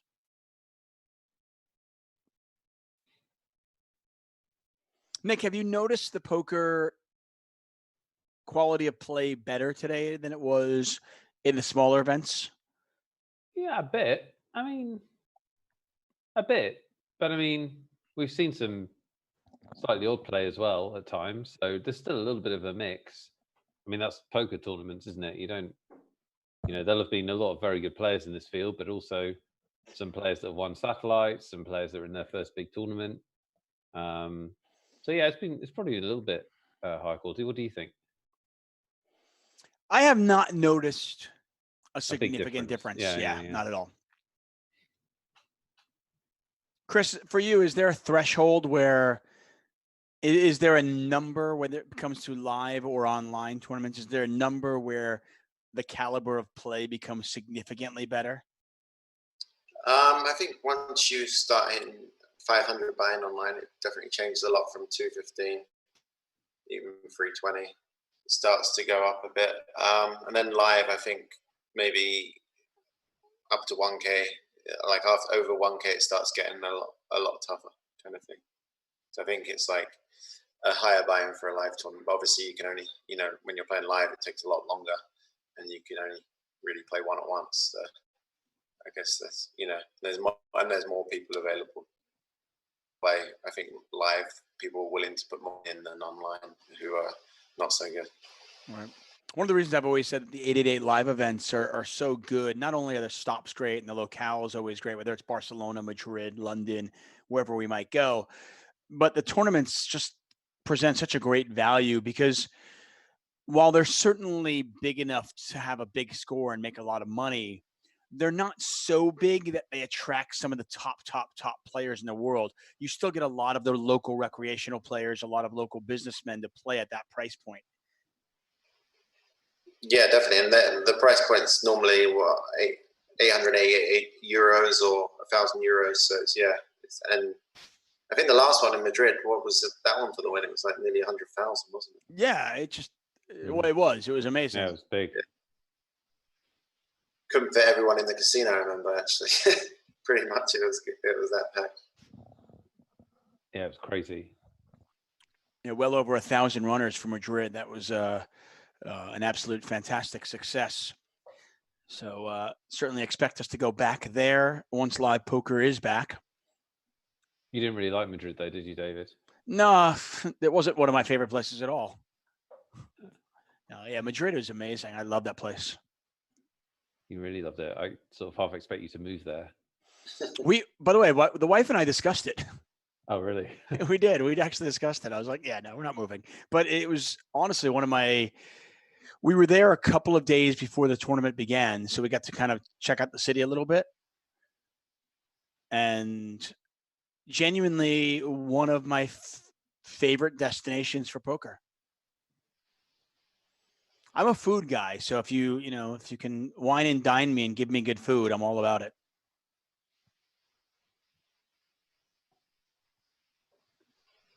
Six players remain in event number 17. Yeah, so Chalukyas getting pretty short now. 8.5 big blinds. Or 8.7 big blinds. Rocket Ace is raising here from the cutoff seat. Moray Eel on the button with our second shortest stack. Of course, Moray Eel won event number 1 of this XL Inferno series.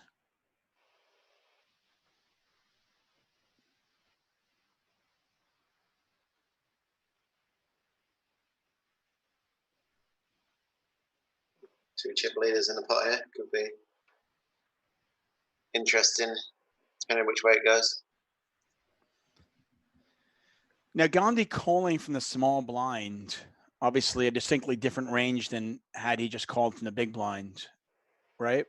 Yeah, much stronger range. So, like on this board, you're going to see a lot more checks from Rocket Aces than normal. So when they are betting, they should be betting with a bigger size, which they use there, which is over half the pot. So they're a bit more polarized to either like strong top pair or a complete bluff. Like they're going to be checking most of their jacks back on the flop. And Rocket Aces check back the turn. This hand looking pretty good for Gandhi right now. He bet 695 into 1.3 million. Yeah, it could be the second significant pot that he's taken off Rocket Aces in the last few orbits.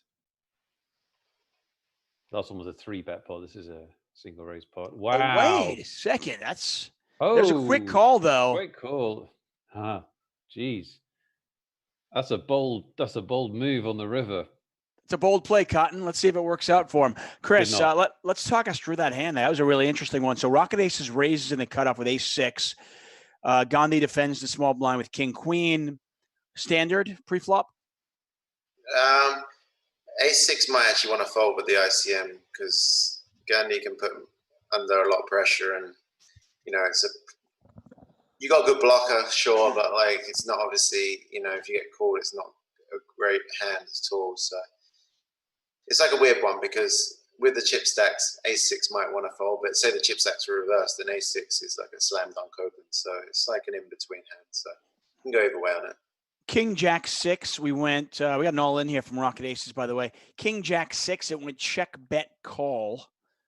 King Jack 6 with 2 spades. You just want to be checking back the flop there with ace-6 because Rocket Ace is in trouble here. Needs a 7 diamond. or a 10 or diamond, and there it comes. Ton of outs there for Rocket Aces, and he gets the get out of jail free card. He's up to 2.2 million. Quadrado now down to 807,000. We have 2 players, by the way, one with 5 big blinds and one with just 8 big blinds. So you probably check back the ace-6 if somehow you're on the flop there. Yeah, because like Gandhi calling from the small blind is kind of all over that flop, and like if you get check raised on the flop, you're kind of hating. You can't really continue, and you want to keep in Gandhi if they've got like ace-4 diamonds because you hit an ace, now you make 2 pair and they make top pair, stuff like that. So you want to be checking back a lot of hands there in position, not just your bottom pair. You want to check back some weak top pairs, a lot of Jack X. So yeah, I would be betting complete garbage sometimes or like very strong hands. So mostly checking that flop behind in position with the stack sizes and ICM. getting all in here from Quadrado, and there's a call. Ace-3 versus tens. A 10 on the river, not going to come. And we are down to 5. And look at this stack for nice. It's just big handy now, over 10 million. Always nice to make 8 figures. Like three quarters of the chips in play, something like that. It's crazy.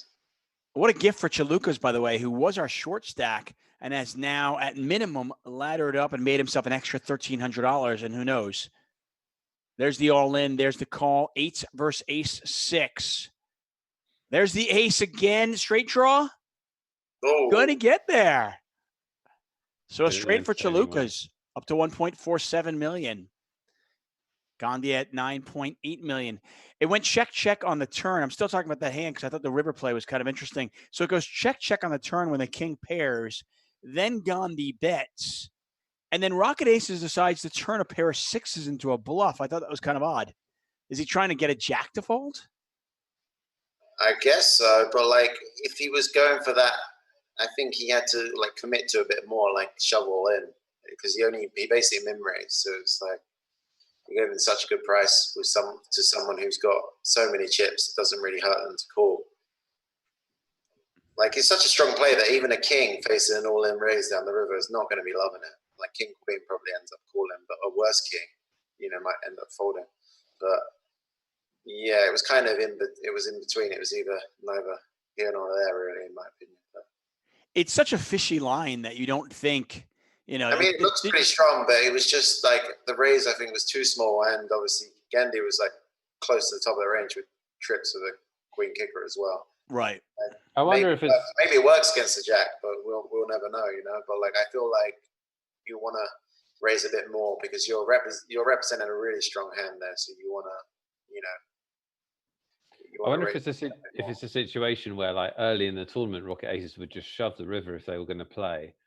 But because, like, there's so much, they're at the final table, there's 6 players left, they kind of leave themselves $1 million just in case it blows up, backup insurance so they can still play if they get called,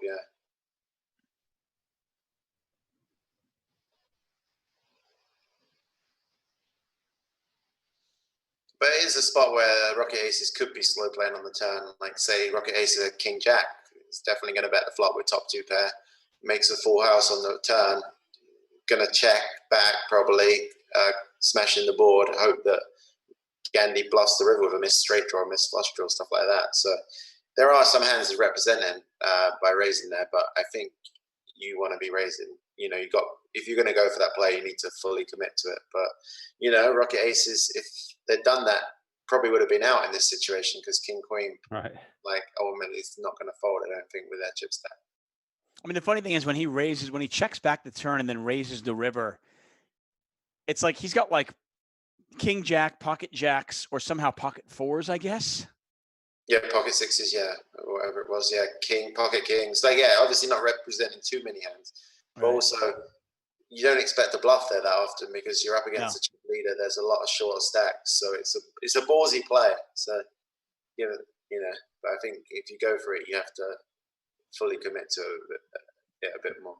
We'll give Rocket Aces credit here, by the way. Not only did he go for that courageous play, didn't work out for him, obviously, left himself with $1 million chips, and he's been able to spin that back up, and he's back in second place. Obviously, huge gap between him and the chip leader, but the difference between 5th place money and 2nd place money, we're talking about $10,000, $9,200 total.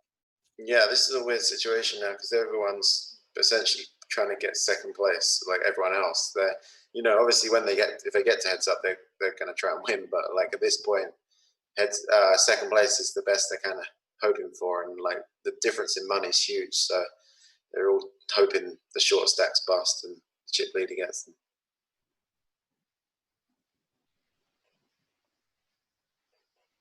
Pops and Poker's not scared. He shoved over the chip leader's opening raise, gets that one through.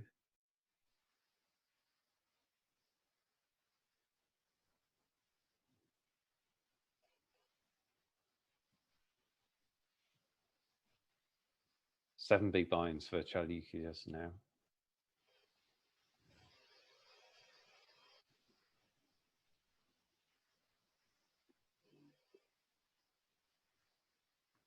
Blinds going up in about 4 minutes.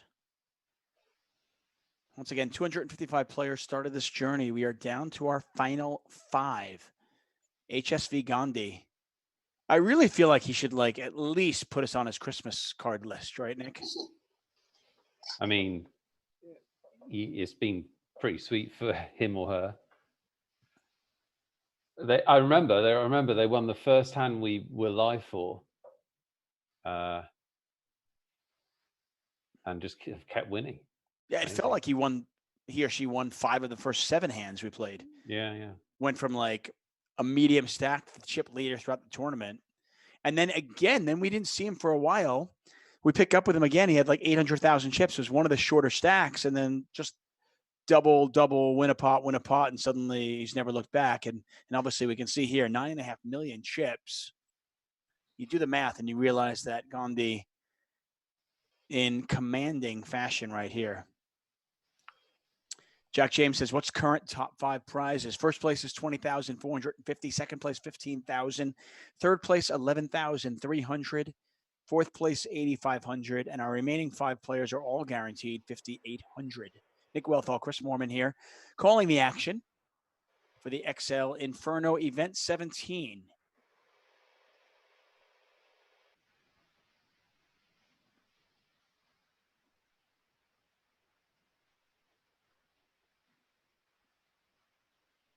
You know, Chris, we often hear people talking about, studying, working on your game.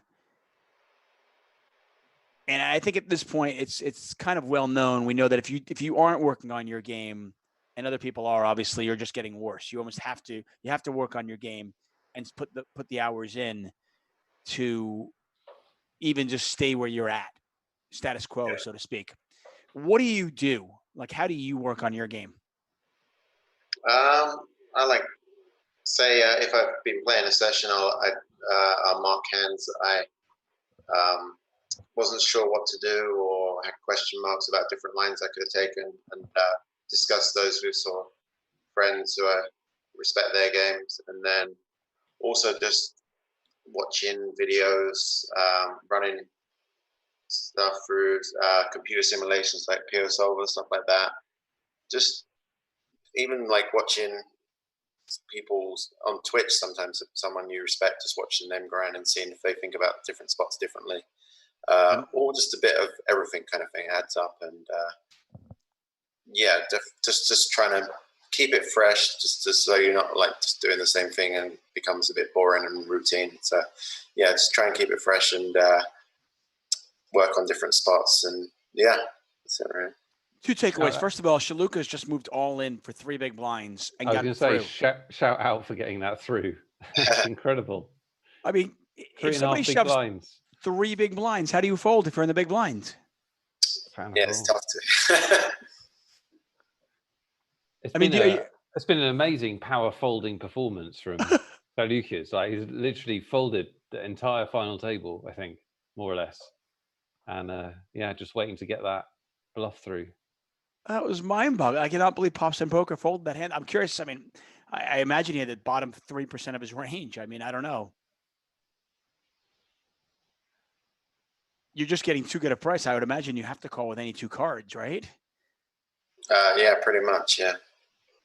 One takeaway I got from that, Chris, it's really strange. You said the first thing you did was you would mark hands that you played during a session and then send them to people you respect. Hold on, I'll just check my email again because I haven't gotten one from you. Oh, I must have your old email address, Chuck. Sure. Yeah, that must be it. Weird.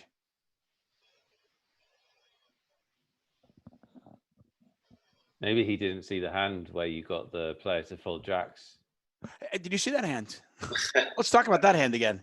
Maybe he did. Maybe Chris is not aware of it. No, he probably saw. He saw later on when I dusted off all my chips to him with Ace King versus Aces. I remember that one. Yeah, me too. Yeah, that was funny. Funnier poker story. That was really funny. Pops and Poker all in. Pops and Poker is going to take it. Chaluka's just getting it down to 3 bigs before making a move. Probably. Chaluka's hoping the Moriel bust first, I think. Right. I mean, Pops and Poker folded last time in this exact spot. So, by the way, the pay jump between 5th and 4th is $2,700. So certainly significant. Yeah, for sure. But I can't see Moriel playing a hand anytime soon, you know. And to put it in perspective, $2,700 is more than 8th place in this tournament. All in a call. Queens versus Ace 10. Wow, what a cooler. Oh my gosh. And the 4 hearts on the river, no good for Chalukas. And Pocket Queens, Pops and Poker, is going to win the hand, eliminating a player. We're down to 4. Chalukas takes home $5,800. The remaining 4 players guaranteed $8,500. Sorry. Great grinding. I mean, literally laddered up a couple of spots. And immediately Moriel can move in. And get it through. Just a reminder, if you missed it earlier or you're coming in late, Moriel won the first event of this series of the XL Inferno. So trying to add to that with a second title. It's quite hard to win 2 out of 17 tournaments of mass participation events.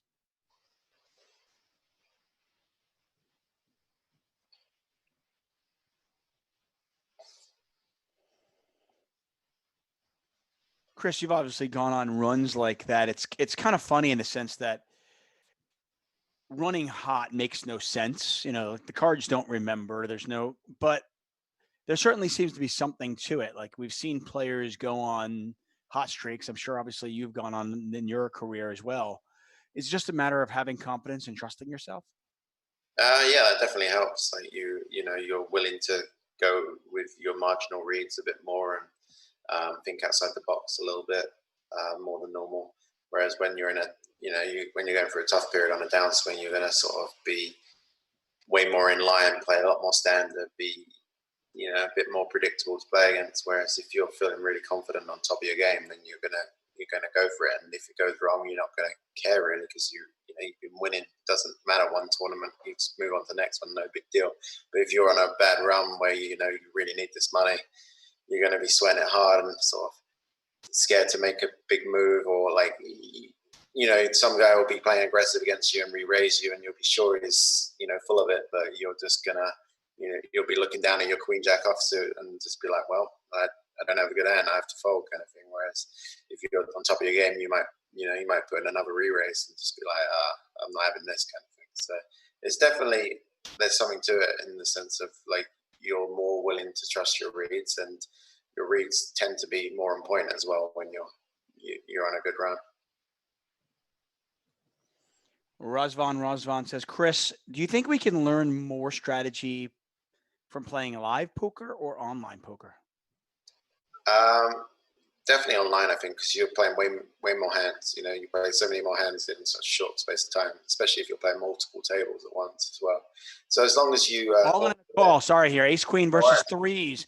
Diamonds are live. An ace, a queen, or a diamond, not going to happen. Somehow threes hold up. Wow.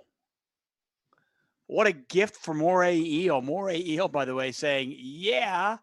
Awesome. Thanks, bud.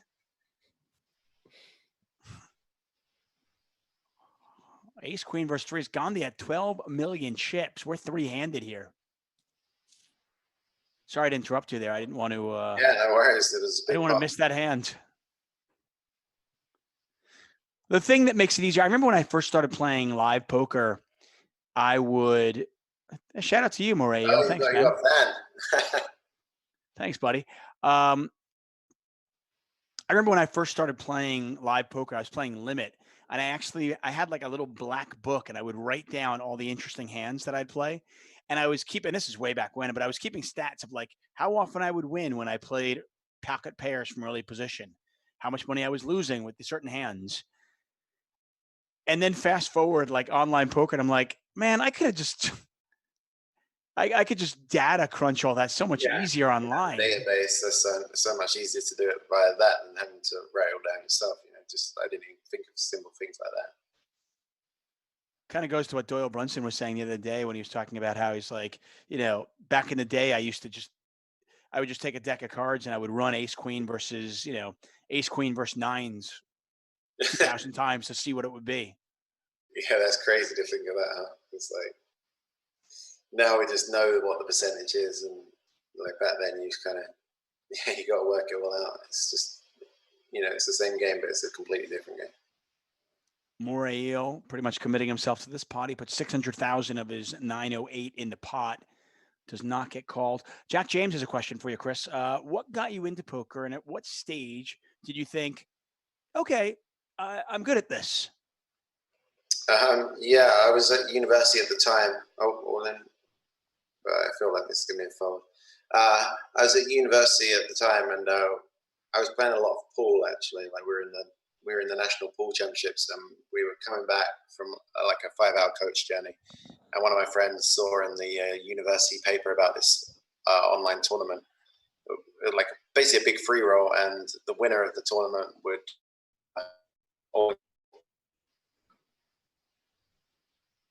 Queen 805 for the elimination, but double up for your boy.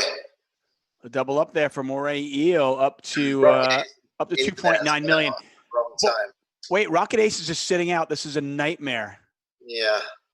Oh, what a nightmare scenario for that guy, the Pumpkinhead. Just especially like big blind 120,000. That 3 million is going to go pretty quick. But by the way, there's a $3,700 difference between second and third place. It's kind of a weird dynamic now, though, for Moriel. You just fold and fold and fold unless you have pick up a monster, huh? Sorry, you kind of cut off. Your internet was shaking there. What was you saying? Oh yeah, so there was this free tournament to play. So me and my friends started. We just were like, okay, it's a chance of making some money, broke students. So we all started playing. Like 6 of us looked up the rules online. Didn't really know any strategies, but just played every week. It was free to play, but every week we were getting destroyed. And then I think maybe on my 7th or 8th tournament, I ended up coming in 2nd place out of a few hundred runners. And I think I just picked up really good cards, to be honest. I don't think I developed some kind of winning strategy, but I picked up a lot of good cards, came 2nd for like $125. Then I had the weird dilemma of whether just to cash it out and take the money or play with it. And I decided on the latter. Luckily Rocket Ace is back now, so I didn't lose too many chips. I decided on the latter, played with my $125, sort of went up and down, but then, in the end managed to spin it up and started reading about some strategies on forums, met a few people online who were similar, just started playing. All in a call here, King Queen versus Ace 8. There's 2 pair. Lock it up. I mean, Rocket Aces knows when to disconnect and when to come back, right? Every time. Doubles up straight after coming back. Yeah, back up to 5.7 million. Game on. Game on indeed. By the way, when you started that story, I thought you were going to go. So I won $125, and I had to, I had to decide whether I was going to stay in school or become a professional poker player right then and there. No, I just kind of messed about a bit and went down to 0 almost at one point and was kind of completely over it and put my last $20 on a sit and go, which is what I was doing best at the time, and won that sit and go to get it back to sort of $80 or $90. Took a break and then came back and actually sort of took it a bit more seriously maybe and started learning some strategies. But before that, I was just sort of gambling around with it, and I didn't really know what I was doing. But the second time around, once I sort of won that last ditch sit and go, I started playing a lot better and was learning how to play properly. Did you go through that money, or did you have to deposit more, or did you actually? No, I never deposited ever. Well, obviously, on certain sites, because you're playing on different sites, that deposited over the years. But no, I don't even know. Looking back as well, if I'd have lost that sit and go and been down to nothing, I mean, probably at some point I would have taken it back up again. But I was really, at that point I was tilted by poker. I didn't even know what tilt was, but looking back, I was, and I was just like, I don't, if I lost that $125, it would have felt like the end of the world to me because I could have just cashed it out. So I would have just taken a break, and who knows how long that break would have been for. I'm sure at some point I would have come back to the game, but I don't know if it would have been the same, and I might have just, played for fun on the side and had a real job. That's pretty crazy to think that you won the 125 and really never looked back. And, I wonder, as Moray Eel faces an all-in bet here. Kind of a weird bet on this board. Yeah. Kind of you never have a 6, but I don't think you have it either, so I don't care. Like, I know you're up to nothing, but whatever, I can't call anyway. Nick Wealthall, Chris Moorman, here for XL Inferno. I wonder, with a lot of the success stories you hear, you and obviously countless others, if one of the commonalities between everybody is they had success early on when they probably weren't that good yet.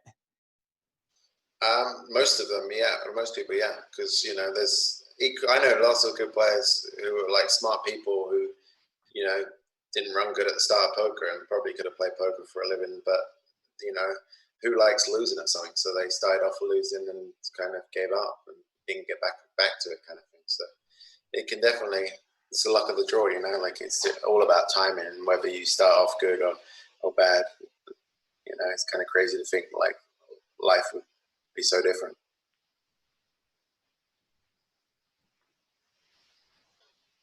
I remember talking to Sean Deeb about that, and he talks about how he was telling me, he's like, oh yeah, early on I was terrible. He goes, I was such a bad player early on, but I got lucky early on. I won a few tournaments and then I learned how to play. Yeah. But he's like, fortunately, because I won early on, I had the money to then learn. I don't think there's somebody that's become a pro that doesn't run good in the beginning. I don't think it's possible because, like, how do you not get discouraged if you're and just quit? Yeah. I remember when I first, I always played poker for fun and, even though I was a little kid, but I remember when I got a job as a prop. And for anybody who doesn't know what a prop is, at least here in Los Angeles, it's not, you're playing with your own money, but the casino actually pays you to play poker. I know it sounds amazing, right? Yeah, they pay you to play poker, and basically it's not as glamorous as it sounds because you have to start games. If the game gets good, you have to get up for the customer. But you're there to play shorthanded. You're there to fill in games, and you've got to play on a schedule. It very much is a grind. But I remember when I first started propping, I had a couple $1,000. That was it. I was like, well, if I lose this 2,000, I'm not going to do it anymore. I had no idea if I could make it work or not. And I think I won my first 11 sessions propping. I was so focused and clearly running well and got lucky, but I won my first 11 sessions and turned that 2,000 into about 15,000. And that was my bankroll right there. I was like, cool, now I've got money to play. And had I lost that 2,000, I don't know, maybe I probably quit the job and just continue playing poker for fun.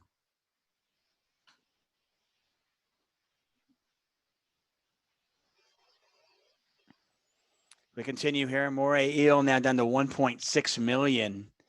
Moray Eel was probably counting second place money already when he saw that Rocket Aces had some bad connection issues, but unfortunately it has not worked out for him that way.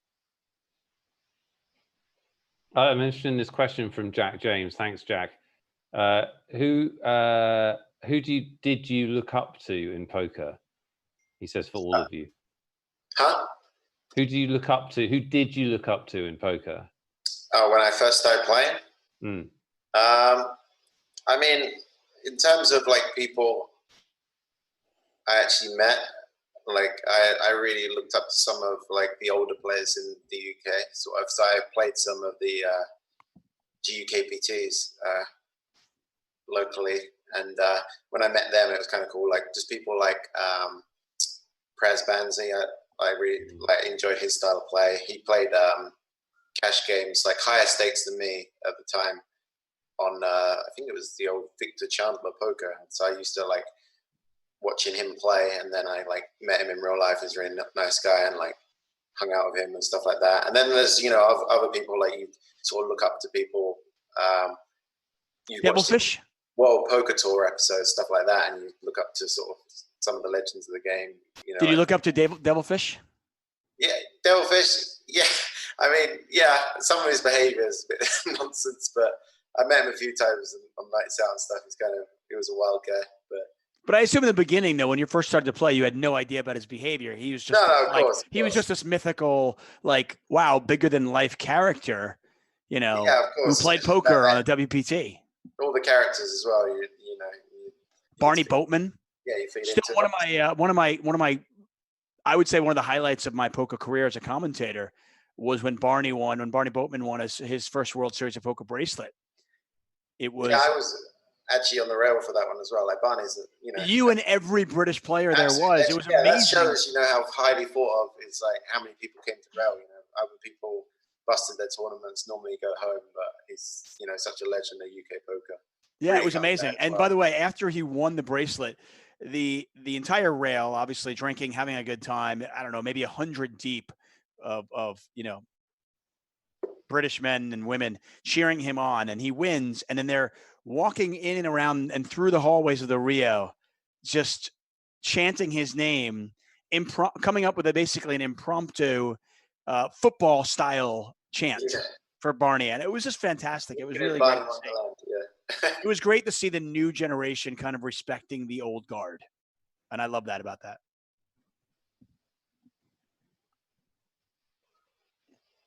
David? Yes, sir? Who did you look up to? Oh, I don't. I figure when they ask questions, it's just for Chris. Oh, like it literally says, a question for all of you. Trying to include you. Okay. Ooh, all in here? No. Rocket Aces gets out of the way. Moriel moves all in. You know, who I looked up for, man. You know, early on, it was my dad. When I first started playing poker, it was my dad until I realized that he wasn't very good. You know? I mean, because I watched my dad play stud growing up. You know, like when I was like, you know, 8, 9, 10 years old, he had poker night, and I would watch him play stud. I would sit behind him, you know, and obviously many years later, I found out he wasn't very good. There was actually a player, a very, not very well-known player, a guy named Gabe Thaler. Yeah, I remember him. Yeah, Chris, you might know him. He was a well-known cash game player in Los Angeles. He moved to Vegas after the fact. Sorry, what was his name? Gabe Thaler. No, it's quite a long time ago. It was a very long. Yeah, it was a long time ago. It was when I first really got on the LA poker scene, and I remember I would kind of take my shot. No Limit Hold'em, No Limit really wasn't being spread yet, but Pot Limit was. And I jumped at a Pot Limit game over at Commerce, and I sat next to Gabe, and he kind of randomly, I don't want to say took me under his wing, but he just unsolicited gave me some advice. And he was probably only a few years older than me, but clearly when it came to poker experience, he was, you know, years and years, decades ahead of me in that regard. And weirdly kind of gave me some advice that I always took to heart. And through the years, he's just, whenever I've seen him, he's always helped me out. So he's kind of a guy I looked up to. I just respected his game. He was so good. It seemed like he was just knew where everybody was at, and he was a decade ahead of everybody else when it comes to like poker strategy back then. Yeah. It's always interesting when you play with someone live and they really impress you and you didn't really know that much about them before, and you know, like, and then it can work both ways. You play with someone that you're really not impressed at all. But I remember playing once, first time I played with JC Tran, he made me rethink all my strategies. Like I was like, wow, this guy's so good. I mean, one of my moments, like one of my poker epiphanies was actually, I was covering a tournament that Jason Mercier was in. Jason Mercier was commentating with me. Sorry, he was a guest commentator, and he comes in, and I've told this story before, but it's worth reiterating. And Jason mentioned, he goes, there was cards down like this, and somebody bet, and another player raised, and Jason goes, "Oh, I don't like that raise." Oh, we got an all in here, quick fold, and Rocket Aces, by the way, once again sitting out, having the internet issues apparently. And I just looked at Jason and I go, how do you know if you like the raise? You don't know what he has. And he goes, and he just went through a list of why he didn't like the raise. And right then and there I go, wow, I need to work on my game. I was like, I got a lot to learn. But it was kind of the impetus for me to work on my poker game. Nick, who did you look up to?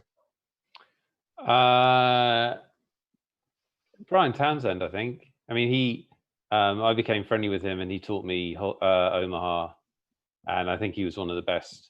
When I met him, he was definitely one of the best poker brains in the world, and yeah, so Brian. I used to watch his videos, SB Rugby. Yeah, back in the day. He was good, right? Yeah, I remember. Like, yeah. So, but Brian's a friend. I mean, where is he now? He's in Vancouver. Is he still playing poker? What's he doing with his life? I believe he still plays poker sometimes. I heard a rumor. That's that was a wry little smile there. Like, oh, okay, you know something. I mean, he's a man of many interests. He did he got into endurance sport actually after his so he did what's the Sahara run? Like, you know, that crazy endurance run race through the Sahara Desert. He did that, and like he got really good at Ironman stuff. Okay. So he was like, you know, serious about that for a while. But yeah, he did amazingly well in the early online days. But yeah, he was the guy I looked up to the most, I think. Jack James says Bryn Kenny is who I look up to. Raz Berry says Daniel Granu. Certainly a couple of good choices there. $2 million in the pot between Rocket Aces and HSV Gandhi. Gandhi's going to check on this blank river, and the miss, Ace-6 of spades, no good. Rocket Aces is going to win that. Up to $5.5 million. HSV down to 7.7. Moray Eel still in third. But, you know, let's not forget Morio. What a feat he has had here. First place in event number 1 of the XL Inferno, and here a top 3 finish. Nick Wealthall, Chris Moorman. Jack James says the race is called the Marathon des Sables. Yeah. It sounds like something you just got to be insane to do. You know what I actually want to do, and maybe somebody in the chat has done it. I don't know if I imagine neither one of you have done this, but I want to do a mutter. Oh, yeah. So a mutter for anybody. A mutter is like, it's kind of like, it's an endurance, but more of an obstacle course run. It might only be like 5 kilometers or even 10 kilometers, something like that. I mean, they have different ones depending on how in shape you are, but you've got to, you know, climb over things and crawl under things, and it's very much like a ninja ride, like a ninja course kind of thing. Like, so it's obstacle run, you know, climb ropes, go over mud, and they call it the mutter because pretty much when you finish, you're covered in mud. Yeah, that'd be cool. So I thought it would be fun. I bet you wake up the next day absolutely dead, though. Oh, I'm sure. I have no doubt here. Rocket Aces opens the button. Moray Eel says, let's 3-bet this one. Effectively all in. Yep, all the chips are going to go in here. Ace, queen versus nines. A flip for it all. A deuce, an ace, or a queen. And there's the queen. And we're down to heads up. And we're basically even here. It's a pretty deep stacked heads up as well for a tournament. All the money on the table. Look at that. All that money. What are they playing for? They are playing for the title, of course, and $5,450. That's the difference between first and second place. Both these players have locked up $15,000. First place is $20,450. And let's once again mention the accomplishment of Moray Eel. First place in event number 1. Third place for $11,300 in this event. He's having a great series. He likes to stream. Should definitely be in the main. He performs for the camera. So. Exactly. We should get a little taste, really. If every tournament was on stream, he'd be like... Yeah. Oh, God.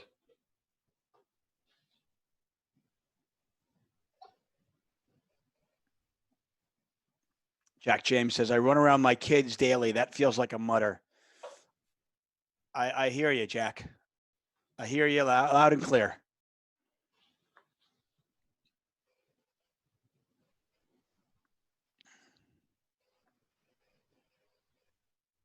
Well, heads up poker. Chris, talk about strategy here.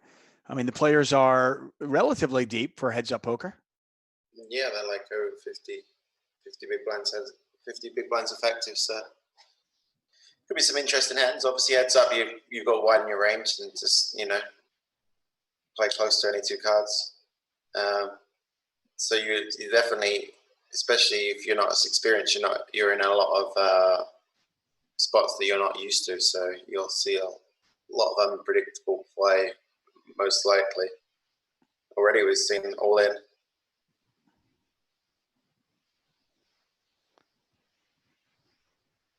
Oh, there's the call. Queen Jack versus Ace Queen. Could this be it? There's a Jack, though. Wow. What a huge pot there. 13.2 million in there. HSV gets lucky. We could have been done right then and there, but instead we continue on. But now we're pretty short, though. Now suddenly Rocket Races does not have a lot of chips. Yes, the strategy will change. You'll see a lot more limping probably. Or, that's a horrible feeling when, like, you know. Yeah, you're one card away from winning. One card away. I mean, yeah. Now you got to go all the way back. Your opponent's got 4 times your stack. You're like, oh, it feels such a long way back. But one double, you're right back in it. You're not that far behind. So. Yeah, man, he had him dominated too. Ace Queen versus Queen Jack. The Jack binks. Rocket Ace is now down to under 3 million chips. Blinds are 80,000, 160,000.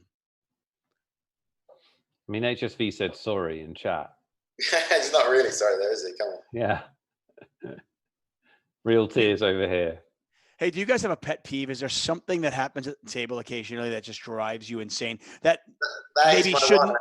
I hate is that yours?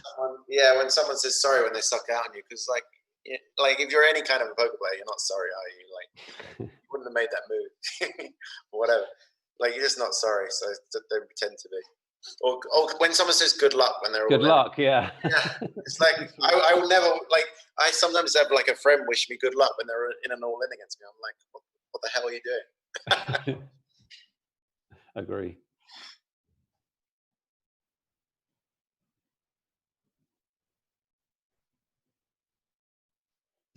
HSV Gandhi says, winner take all. It is not a winner take all. First place is 20,450. Second place, 15,000. So a good result for both these players, regardless of how this heads up match goes. Ace 7. Joey Phelan says, can they make a deal? I assume they can. Chris, I've obviously commentated on the 888 events, but I've never had the privilege of playing online because I live in LA. You obviously have. I assume they can make a deal, right? Yeah, I'm pretty sure you can make a deal on 888. I haven't played on 888 in a while, but yeah, last time. Here we go. In a call here. Queen Jack versus Ace Queen again. Wow. Ace Queen ahead this time, though, and stays ahead. Full double up to 4.2 million. Yeah, I think they can do like an ICM chart and also like negotiate a bit, I think, if both players agree. Jack James says, my pet peeve is hats because in the UK, I'm allowed to wear a hat in the casino playing, but not on the casino floor in roulette. Like you can wear one playing poker, but not when you're playing table games. I've seen that. Mark Stevenson says he was singing an ABBA song.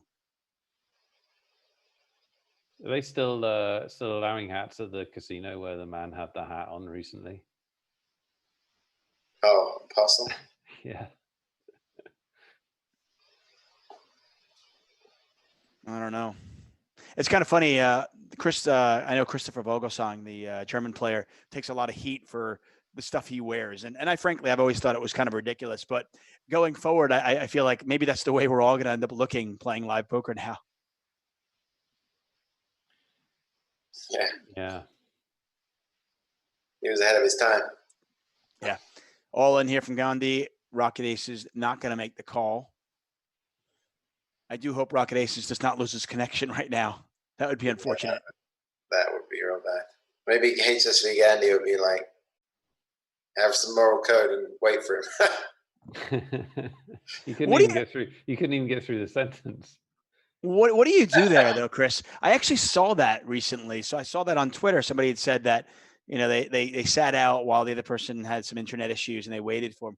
I mean, what do you do there? I mean, I don't have enough online experience to even know, but if it's just a random situation, your head's up here, and let's say there's a lot of money up for grabs between first and second place, and your opponent loses their connection. Do you sit out too? What do you do?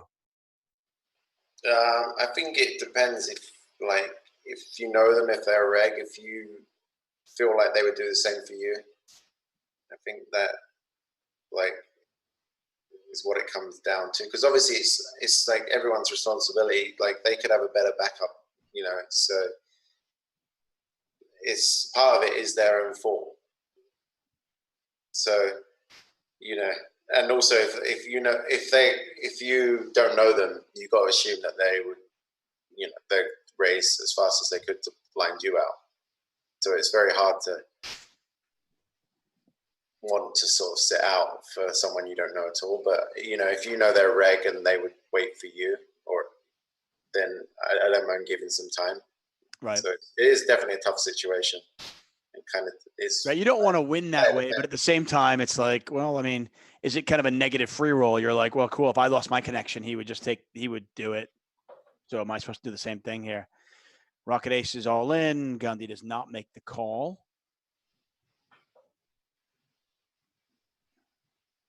We started with 255 players. We are down to the final two. Rocket Aces, HSV Gandhi all in. Ace 10 versus 4s. There's a 4. Oh, no, but 2 3-6s out there. He suddenly has outs. Does not get there. Good game. GG. That's it. Man, I thought on the turn, I was like, wait, are we actually going to watch a 4th 6 come off? Be a pretty sick way to do it. But there you have it. HSV Gandhi, our champion, takes home $20,450. Rocket Aces, congratulations to him as well. He was chip leader all the way from 11 left as well. Like, didn't relinquish his chip lead once. Not at all. Rocket Aces earns $15,000, and there you have it. Event number 17. Put a bow on it. We have completed that one. We'll be back at it on May 24th, Sunday. We've got the main event, which should be pretty amazing. $500K guaranteed. It's a $250 buy-in. Satellites running around the clock. We did not award all of the $30 tournament tickets, so we will do that after the fact. We'll contact you and let you know if you have won. We'll have more giveaways on Sunday as well, so make sure you join us for that. Nick, man, any last thoughts? It was a fun event, and I mean, I guess the fact that one guy dominated most of the end made it a little bit less intriguing, but it was still fun to see. And I'm looking forward to the main event. Like, that's a really big tournament, and $500,000 guarantee, I predict, will decently beat that as well, because people are just craving big poker events right now. So it's going to be fun. Yeah, and you also might see some players, you recognize their screen name on the final table in that one, because you're sure to see some of all the big players come out for that one. Yeah. 888 Ambassadors. Come on. Maybe. I mean, I can't play, so I have an excuse. But you have an excuse, yeah. Everyone else, come on. We would love it. Yeah, it must be tough, obviously, being in Las Vegas and not being able to play in good events like these, Chris. Yeah, but what can you do? It's just another poker tournament. Most of the time, you're going to lose anyway, so you just have to look at it like that. It's free. It's not free to enter, and it's not like, you know, there's always another tournament. But yeah, of course, when you're like looking at the lobby, you want to be in there. In the mix. No doubt. Well, we started with 255 players today. When it was all said and done, one person, HSV Gandhi, was still standing, earns him or herself $20,450. And of course, the title, Moray Eel. What a great story. 2 final tables in this series already, a first and a third. We are back at it on Sunday. That's right. 6 p.m. Eastern time is the scheduled start time for the main event. $500K guaranteed, as Nick says. We certainly, we expect to surpass that guarantee fairly easily. So make sure you join us on Sunday at 6 p.m. Eastern time. For Nick Wealthall, for Chris Moorman, I'm David Tuchman. Good night and goodbye from 888 Poker. Thank you.